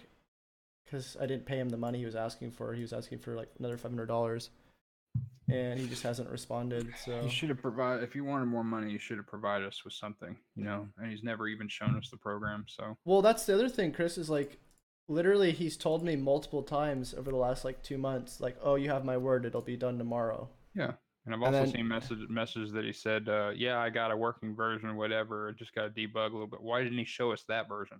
We've still never seen if it even works. I know. I know.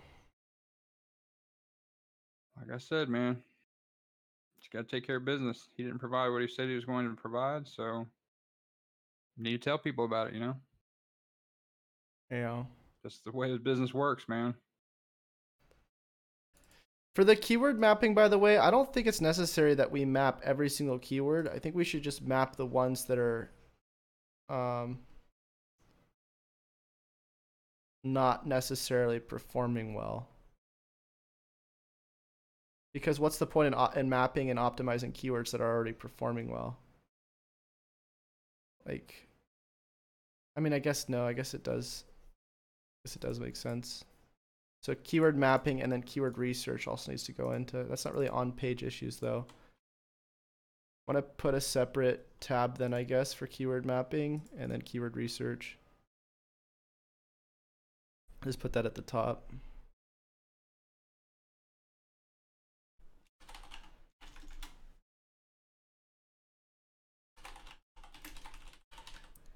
I mean, I'm kind of stuck right now, dude. Like, honestly, I don't know. Like, it's not 100% necessary that we have. I mean, it actually is. It's really necessary that we have something that'll tell us the averages. That's how we're going to streamline it. I mean, the main things are word count, list tags.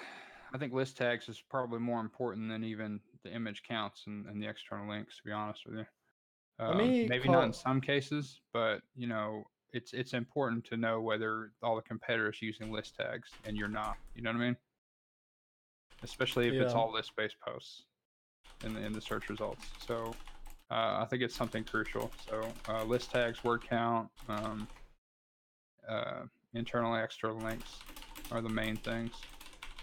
Image counts are a lot, you know, I mean, it probably matters a little bit for ranking, but I think it's mostly for user experience, which is still important, but it's more of an indirect thing, I think. But that's just my opinion on that. So there's this other tool that I got a free account to called Surfer SEO. Oh, I think I need to set up with another one. And this tool, I think, does something similar. See if I can get into it.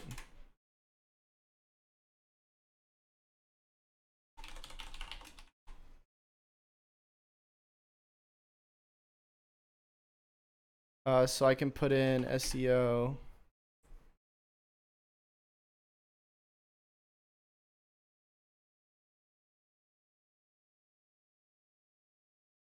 See if it does it.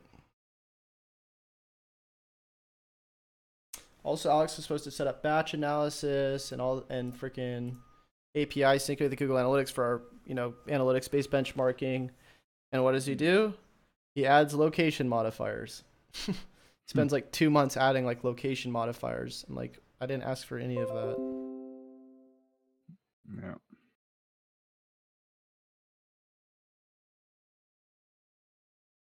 All right, so analysis is ready. Check it out.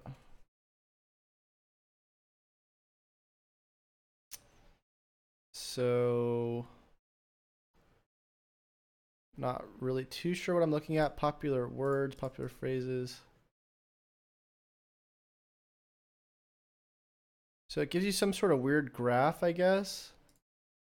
Where it shows you the keyword density, all this weird stuff. Yeah, when you mentioned it a while back, I kind of looked into it, and I didn't see anything that was particularly useful as far as all that goes. I mean, it gives you the data, but I just don't know what this graph is. Like, who wants to see this? This is just weird. Top 10 averages. I mean, is there no way to export? Do you see the things that we need? That's the question. Do you see word count between us and the competitors? Do you see list tags? Do you see links compared to the competitors? That's what we need. I mean, you see it on like a helpful. graph, but you don't see it like on an exported view, which is just stupid to me. I mean, this is just another level. I mean, where is that? You have a competitor in here? No, it's not even in there. That's what I'm saying. I mean, at this point, like, I honestly, like, I don't.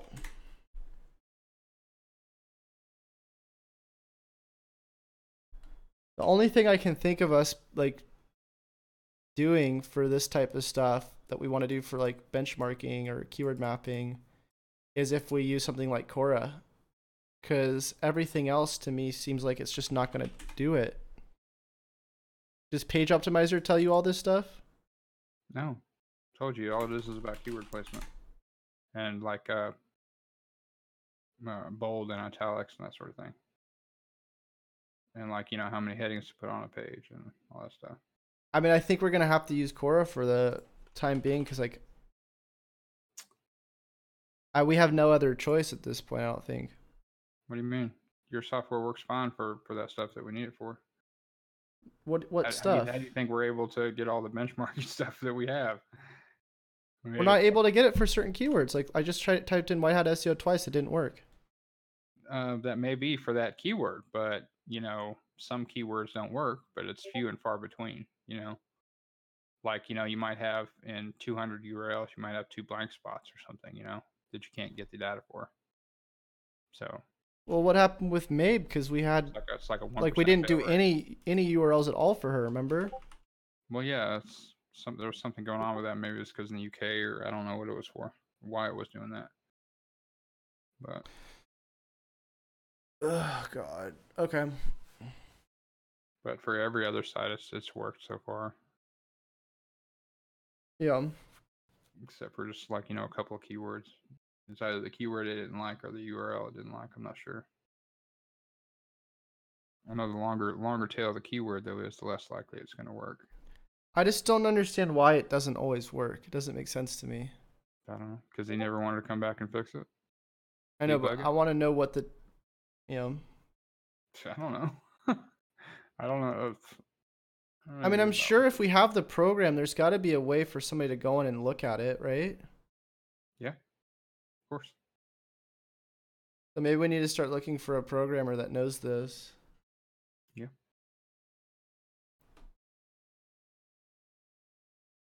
Okay. So yeah, and then in terms of the actual page optimizations with the phrases, you want to stick to Page Optimizer? It's all I've got right now. I know that. Page Optimizer. So what you do is you just take your current words, you put them in there, and then you want to go ahead and you got another monitor, don't you? Yeah. use my. Actually, I can just share it. That way, it doesn't show anything on the screen. So I'll just share my credentials real quick with you. That way I you can check it remember out. my LastPass password.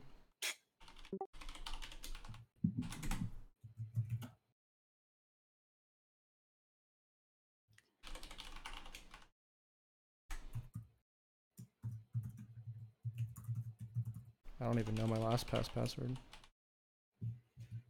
All right, well, it's shared.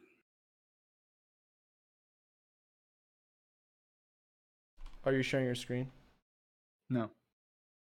Oh, yeah. I mean, I can. We can do it that way, but I just shared it with your LastPass. Okay, I'm gonna have to do a reset then on it.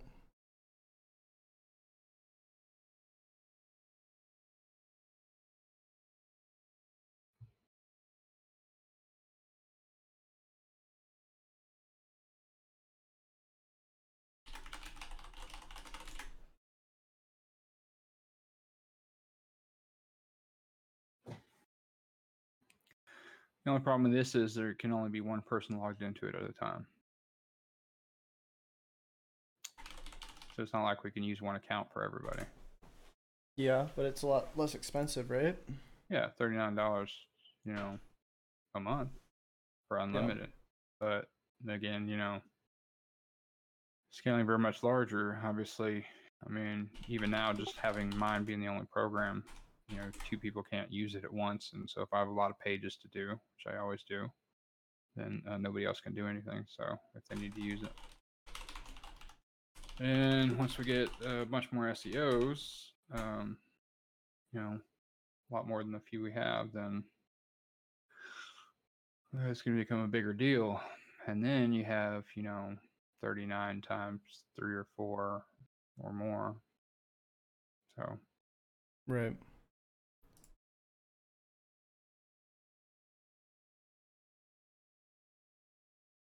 you have to accept the share first. I already did. Oh, you did? Yeah, I thought I In your did. email or in your vault or what? Just open your Yeah. vault. Make sure that it's showing it as shared. And if it doesn't, then you need to restart your browser. Just type in Page Optimizer at the top. Yeah, right there. It should show up. Nope. Go into Sharing Center on the left in the menu. It's not accepted yet. Sharing Center. One with the 1 on it. There you go. Accept. Save. Already accepted. Error already accepted. That's weird. I'll just exit, go back. Yeah. Yep.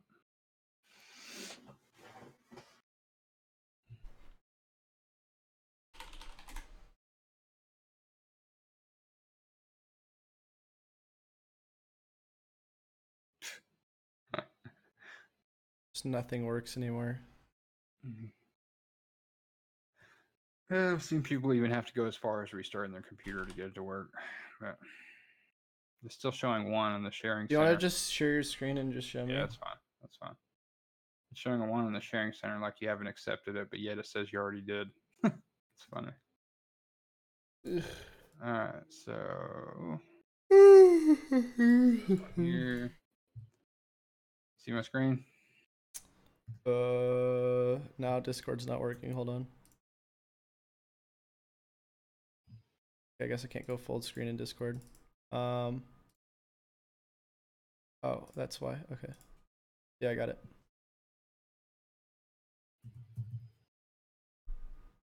What the heck here?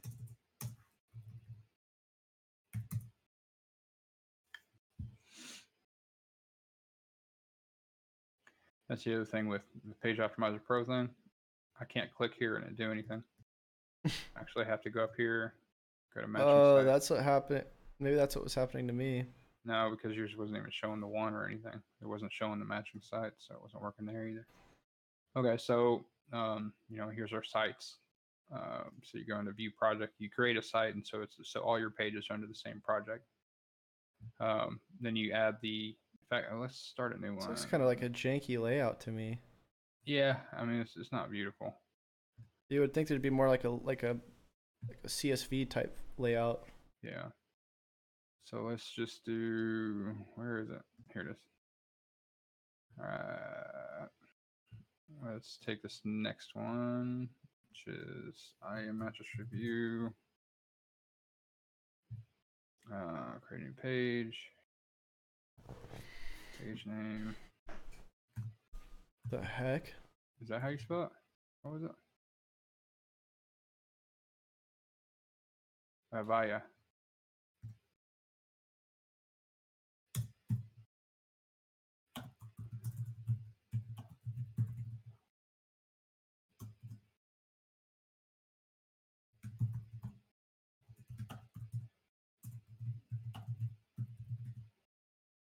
And you change your location. If you don't change your location, it does not work.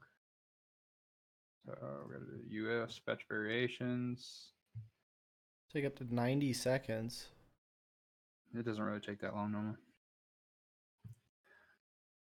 Dude, And then once it gets all the variations, you want to make sure that there's not anything funny in there. So sometimes there is, but that's a branded keyword. We're going to get rid of that one. Rest of them are fine. You can add custom ones here if you want to. And then we just take this, copy the competitors in there from the keyword.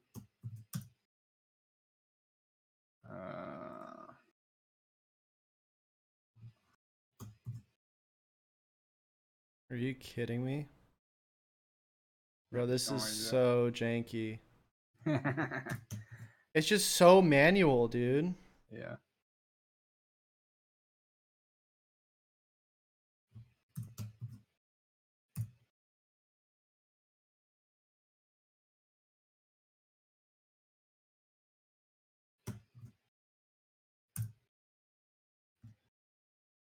I don't do all of them anyway. I just do like top 6 or something.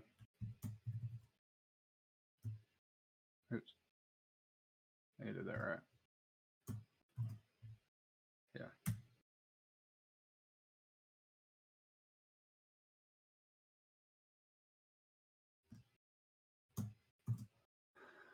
And you validate them, make sure they're all okay, and then you can choose focus competitors. And I always use the top 2 or 3. Submit analysis. 3 minutes. Bro. This is not how we need to be doing this. Okay. Give me a better option.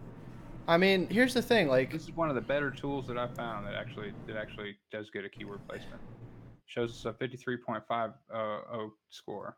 When we go to view, so keyword main URL in the title, H1. So we need to add one exact match keyword in the H1. In the paragraph text, needs to increase it by 2.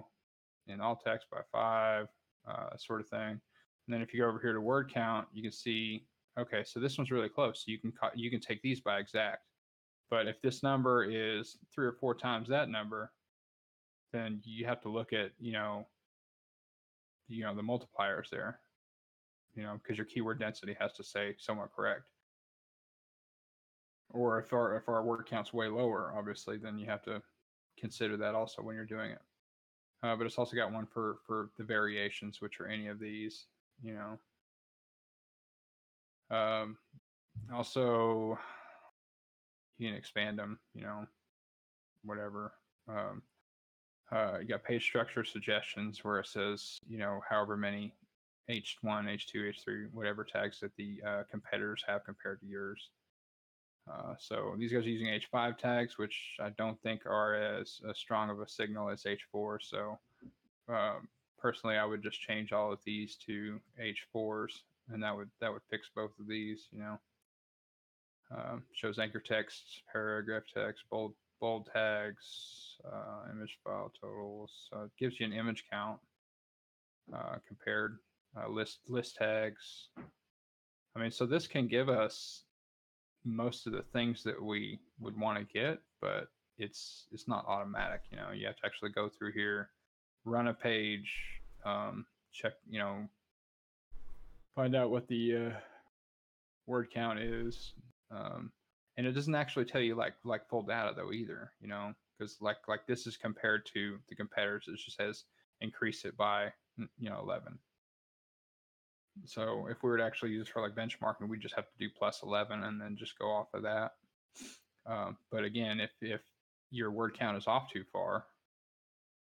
You know, if this is 4 times that amount, you got to multiply, 11 times 4 pretty much. And you go to You know? variations. Yeah. So that's just these keyword variations. So it's just like, Avaya mattress reviews instead of review, or Avaya mattress. So sometimes depending on what the keyword or niche is, then you'll get better variations in this. But like in the mattress reviews niche, there's that's pretty much just these type of variations every time.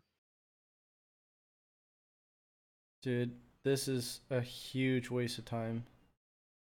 Why?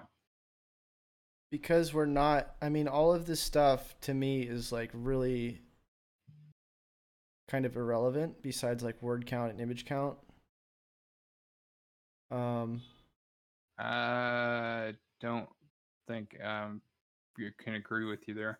See, the thing is, this is stuff that most of this stuff is stuff that we do off the top of our heads, me and you, right? So, well, no, I mean, when you're talking about, for me, I would be focusing on the word count, the image count, the Okay, so you don't think keyword placement on the page matters? I think it does, but in terms of the way this is laid out, in comparison to like something where like Cognitive, where we can just plug a document in and it just give us a score and we just replace the text. I think this right here, in like all the stuff that you just did to get to this point, and then the way we're looking at this right now, where we're not even actually looking at the content in a sense, we have to go look through the content and fix this stuff, I think is a huge waste of time.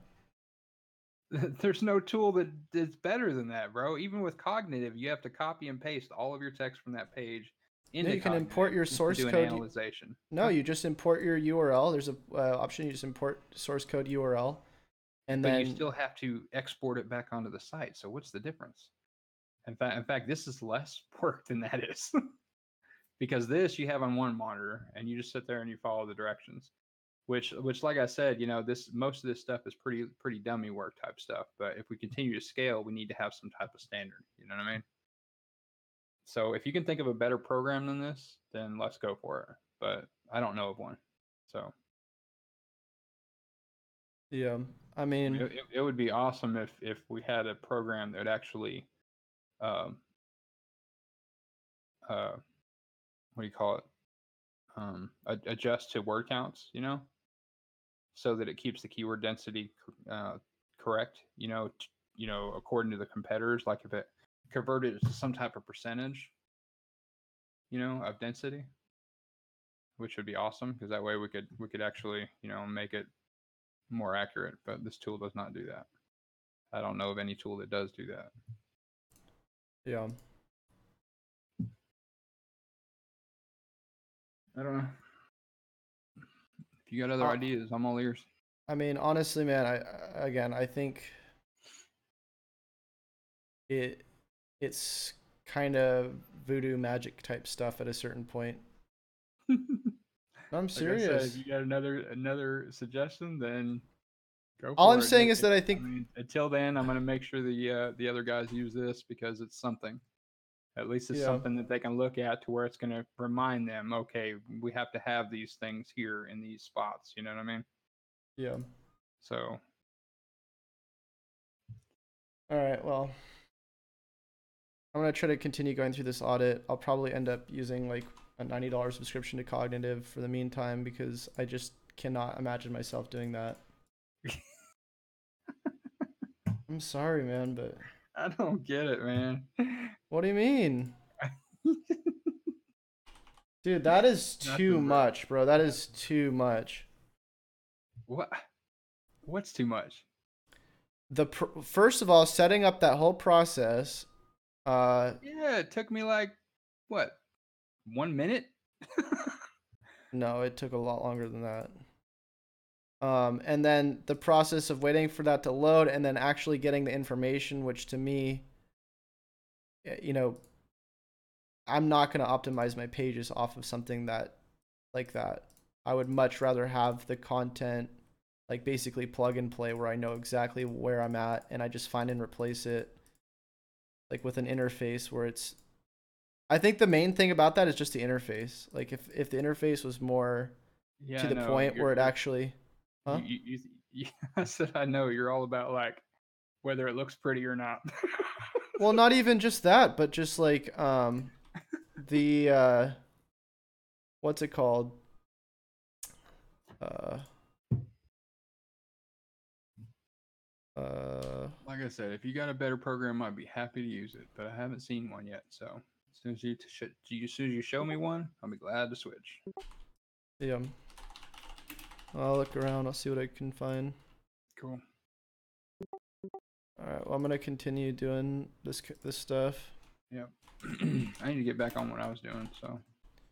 All right. Well, thanks for the time. I'll talk to you in the near future. All right, man. All right. Bye. Dude, there's no way I'm using that app ever in my life. Content schedule, keyword research, channels, top 3 platforms, content platforms.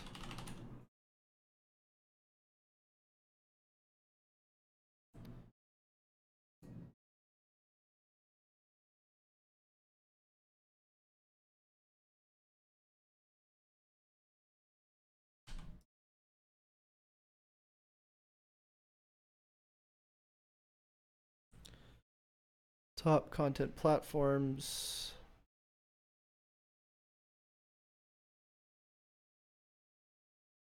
YouTube, Google, Facebook.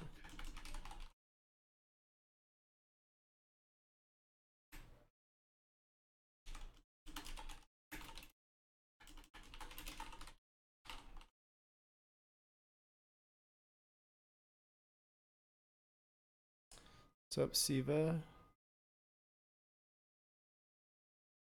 Man, it's a headache trying to rework all this stuff.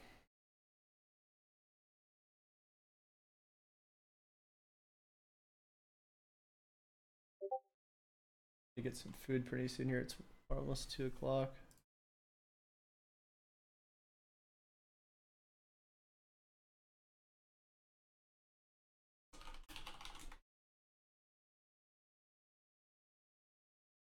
Page speed optimization.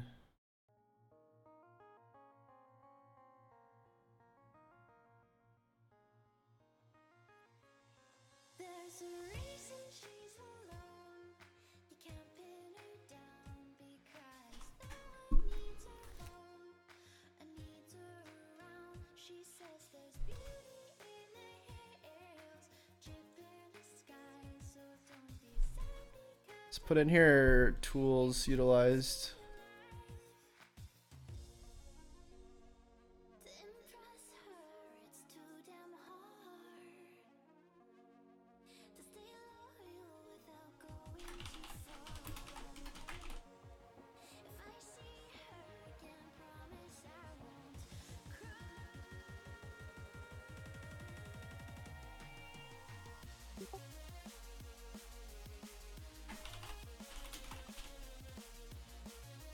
I'm just doing an audit and adding more stuff to my audit template right now.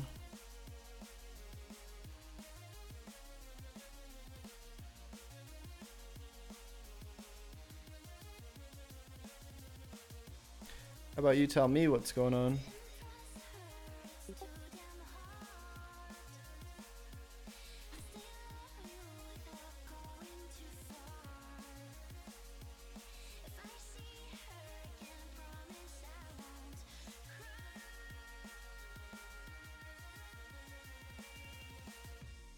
She wasn't back tonight, and I don't know about you, but my money's on the night. It takes her away like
65 images.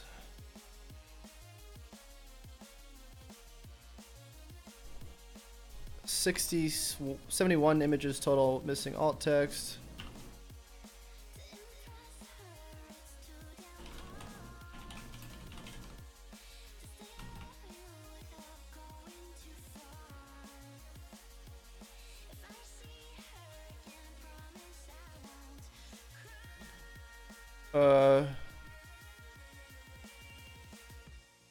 She doesn't come back much. No one misses her like I do. I hope she's having fun, doing what she wants to, and send a postcard or two. So internal link structure needs to be a subtopic of.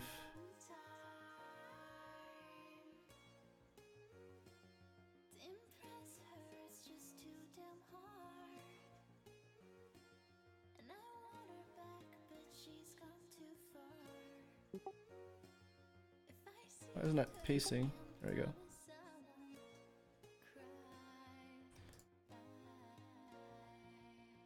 I'm just gonna put a new column, internal link structure. Hey Commander, can you unplug me? Just for a minute, I need some privacy. Headset off and stretch your neck out. Down the rocks to her head's safe house. Yeah, I remember it all. Bleed and shut out my calls. The air was so dusty, her armor getting rusty. She found thoughts she never had. Her young ones were just as bad. She really don't know how to feel like a lady. So powerful, rugged, waiting. I can't believe that you lied. Did you know where to find me? I get the feeling didn't really find it. It cost me. Drops in her goggles aren't of love. And it feels awful. Even though her body's back to normal, she once wasn't feeling. Ed Moore Media says, "What's going on? I'm watching this live with my SEO knowledge for my marketing business. Do you have any courses material besides these videos?" Yes, I do. If you go to chaserunner.com, I have a bunch of courses. Or if you go to teachable.com/chasereiner, I think. Something like that. chasereiner.teachable. This has all my courses and stuff.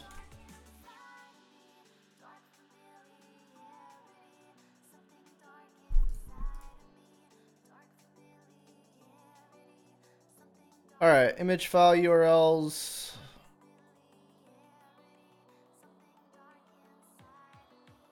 Alright, that has nothing to do with internal link structure. Let me get rid of that.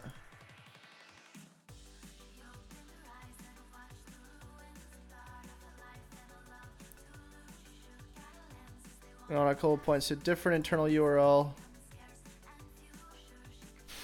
And is flagged as advisory, as it could be the case that nothing's actually wrong here. Canonicals are used as a means to valid avoiding duplicate content issues. So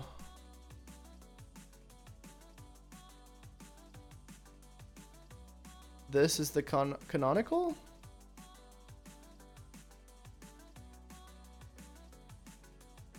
Or the internal URL? How is that getting... Oh, this is our Facebook click IDs being indexed somehow? No. So where is that internal link coming from?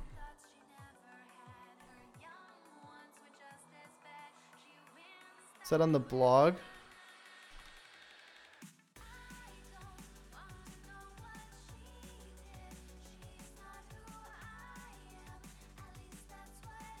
No. Canonical URLs, that's where it's going, but the page itself, where is that coming from?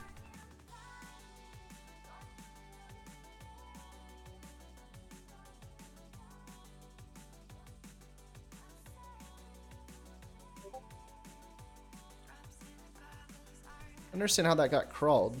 How are these Facebook click IDs getting crawled?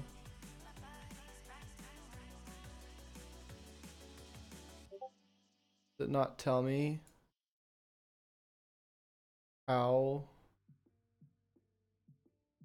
it's getting crawled? Because these are obviously from Facebook, but it's getting crawled from somehow on this site. Alright, whatever. I'm skipping that because I don't know how that's happening.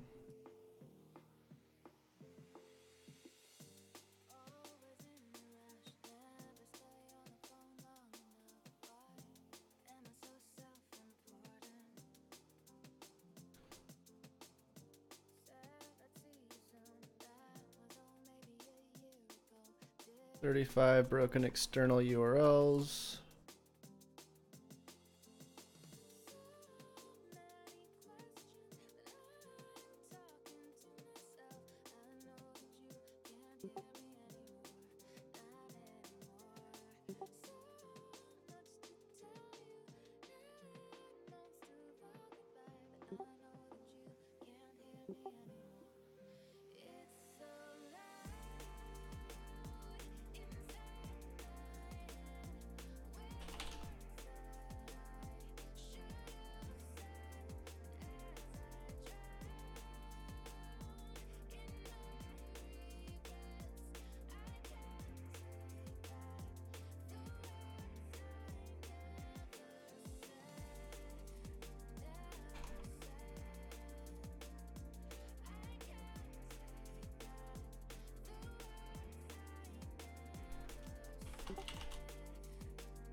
You go to the gym.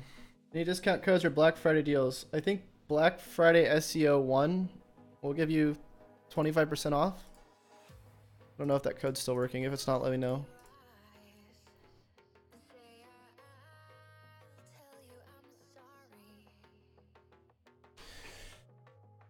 Ooh, internal URLs. URL contains uppercase characters.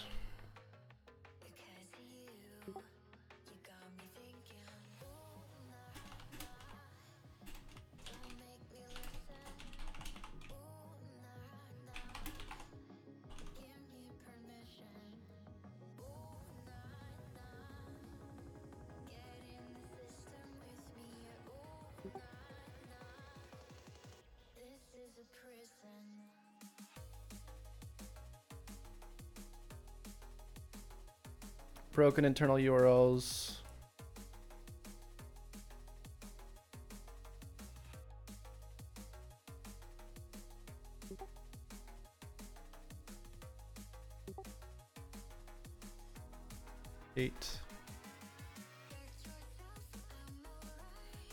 Query string contains paginated parameters. URLs that contain a query string with apparent pagination parameters. URLs with lots of parameters. Okay. Doesn't seem like too big of a deal. URLs containing a double slash.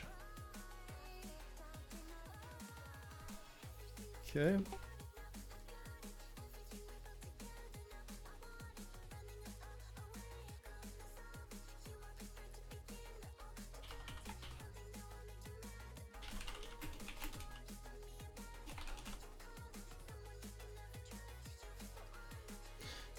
URLs containing repetitive elements. Okay, URLs contain white space.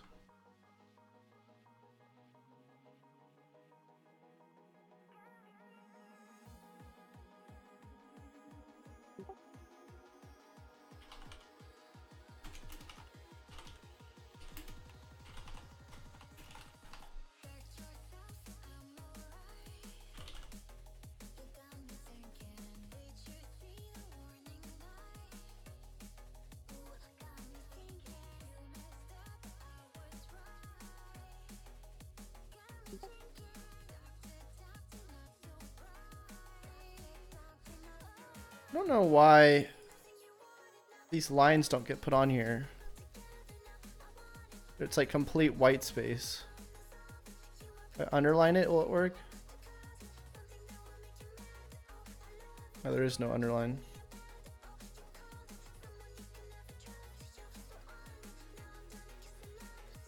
How are you supposed to do it then? Borders? Oh, did I do it?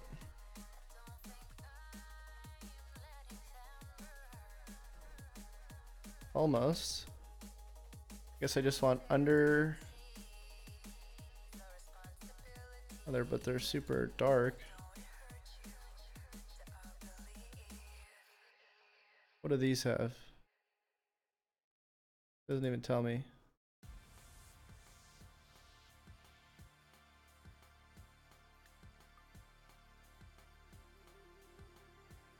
It's got something.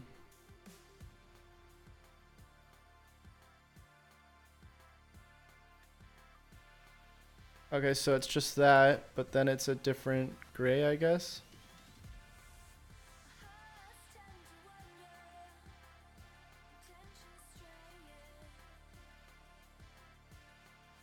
I'm spending way too much time on this right now. Screw it. What's up, Andy from Scotland? Welcome to the SEO industry.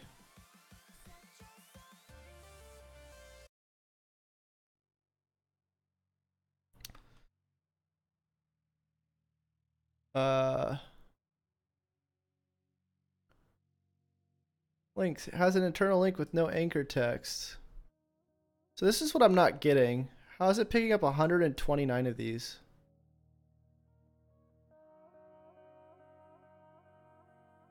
So this has an internal link with no anchor text is what I'm assuming it's saying.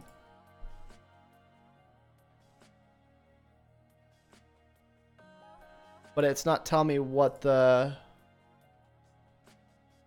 internal link is.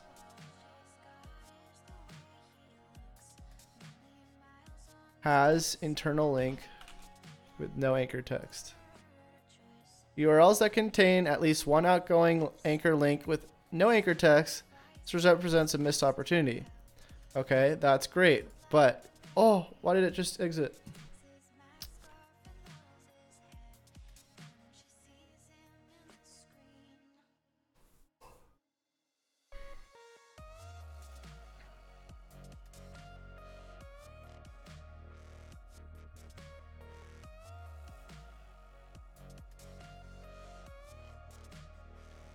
So, again, it's not telling me.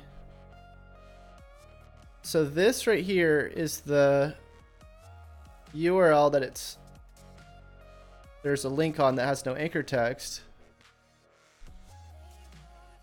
Number anchors with no text. 1 on all of these pages. But it's not showing me.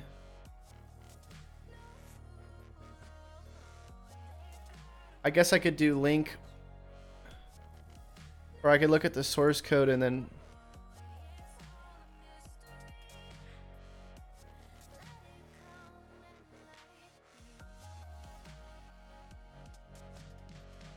there's got to be a way to see what the hint details. Is it going to highlight this for me or something?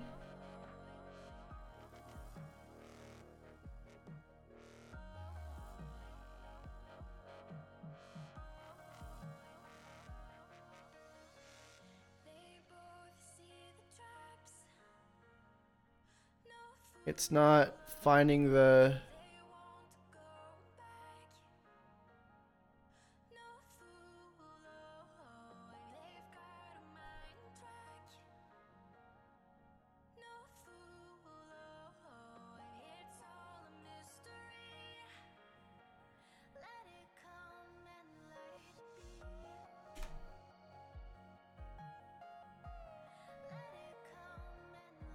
I don't understand how I'm supposed to find this if it doesn't tell me, if it doesn't highlight it.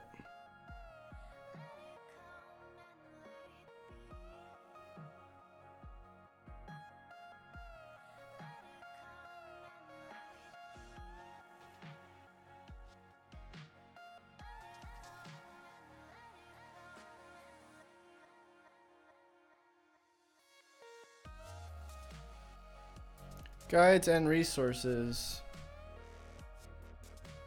Learn how to fix. All right.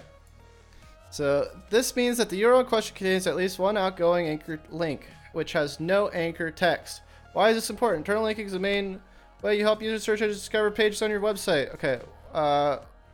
What's hint check? The hint will trigger an internal URL which contains at least one outgoing anchor link, which has no text. Examples that trigger this hint. Any of the example links below would trigger the hint. How do you resolve this? How do you get more data? So hint details. This will show you that any outgoing anchors. Okay, so yeah, it should show me in red. I knew it, but I don't see it. Hint details. It's not in here. Oh, here it is. Body. How is that an error?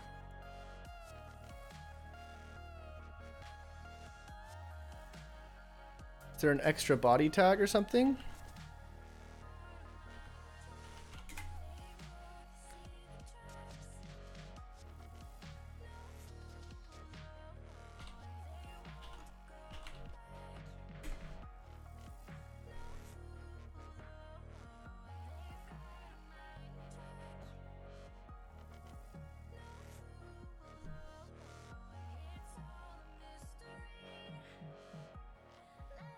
Is it supposed to be a closed tag or something?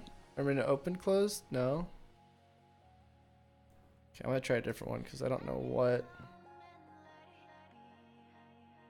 There's no red mark until here.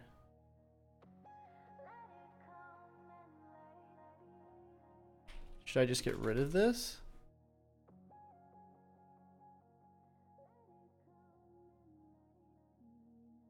There's no link here, so I guess I'm just gonna have this and it's not gonna.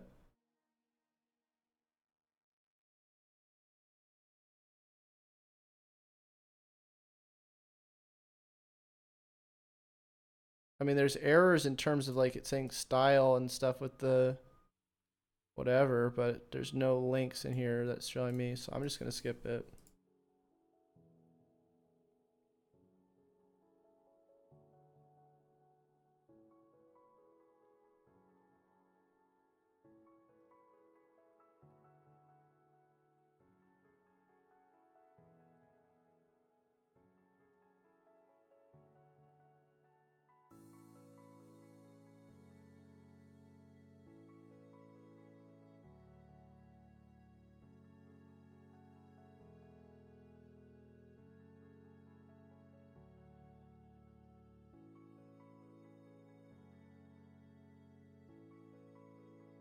Has only one fault internal linking URL.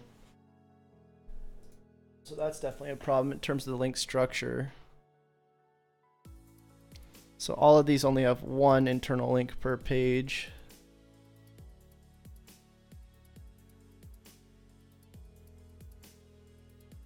Does that seem right? That's probably right. First parent URL, I guess, is the 8 clicks deep. That's really bad.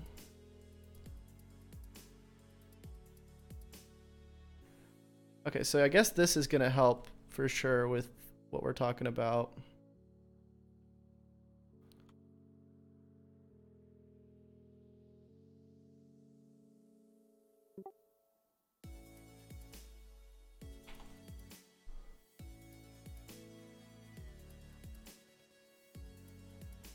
Now I'm wondering if you can sort that by priority based on the pages that need to be shown the most.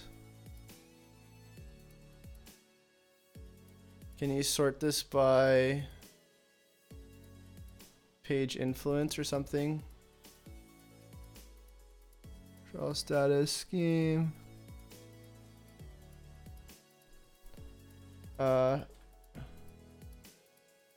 There's got to be like a page scoring.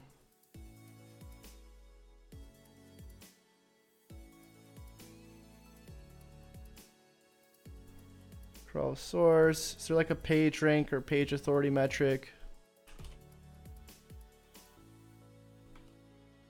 Rating. page size, page traffic or something. Page views.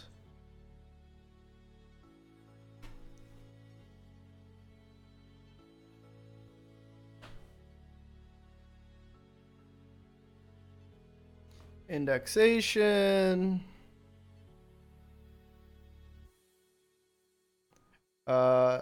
Link equity score, I guess.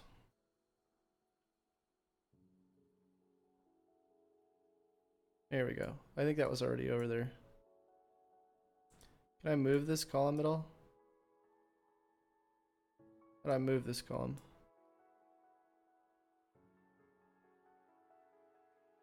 Can I not?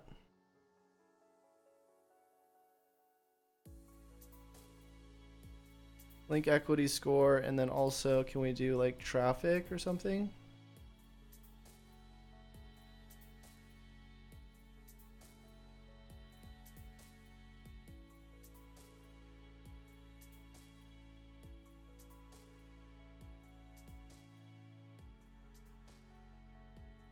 Oh, this is where I put it. Move it up here.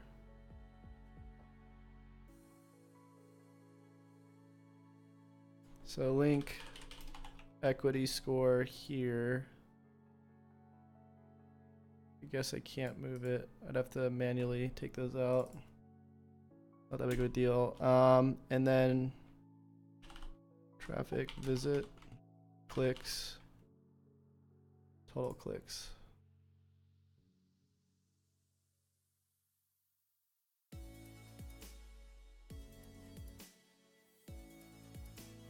So 21 on this. So that's how we can kind of sort that.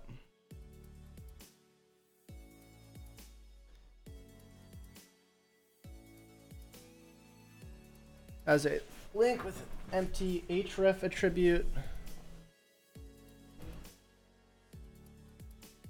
Only receives no follow links or links from canonicalized URLs.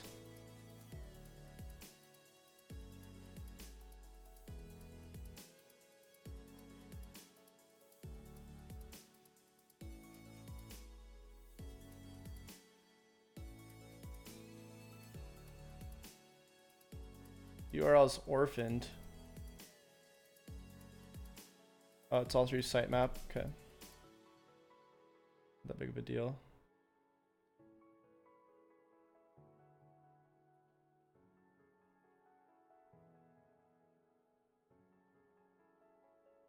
Broken internal URLs. Did we get those?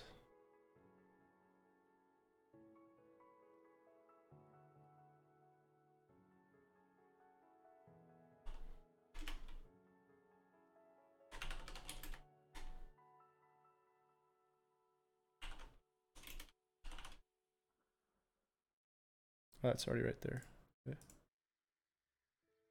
I think that should probably actually be over here.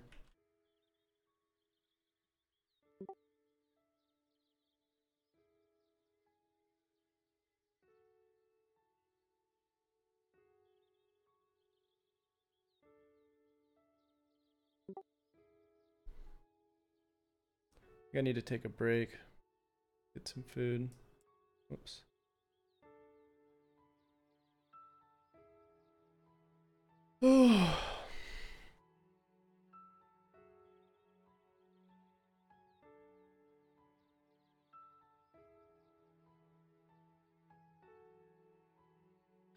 URL is orphaned. Cannot be found by the crawler. That's the XML. Has a link with no href attribute. Let me make sure there's not more of those other than just sitemap stuff. Yeah, it's all sitemap. Only receives no follow links or links from canonicalized URLs. Let's see what this is.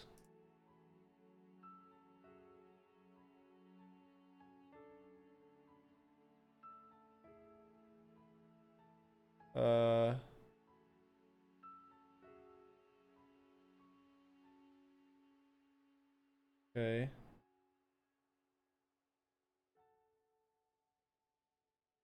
Not really sure what this means.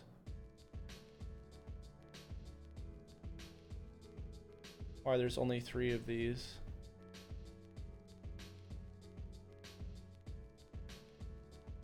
Is this not the final version or something, or what?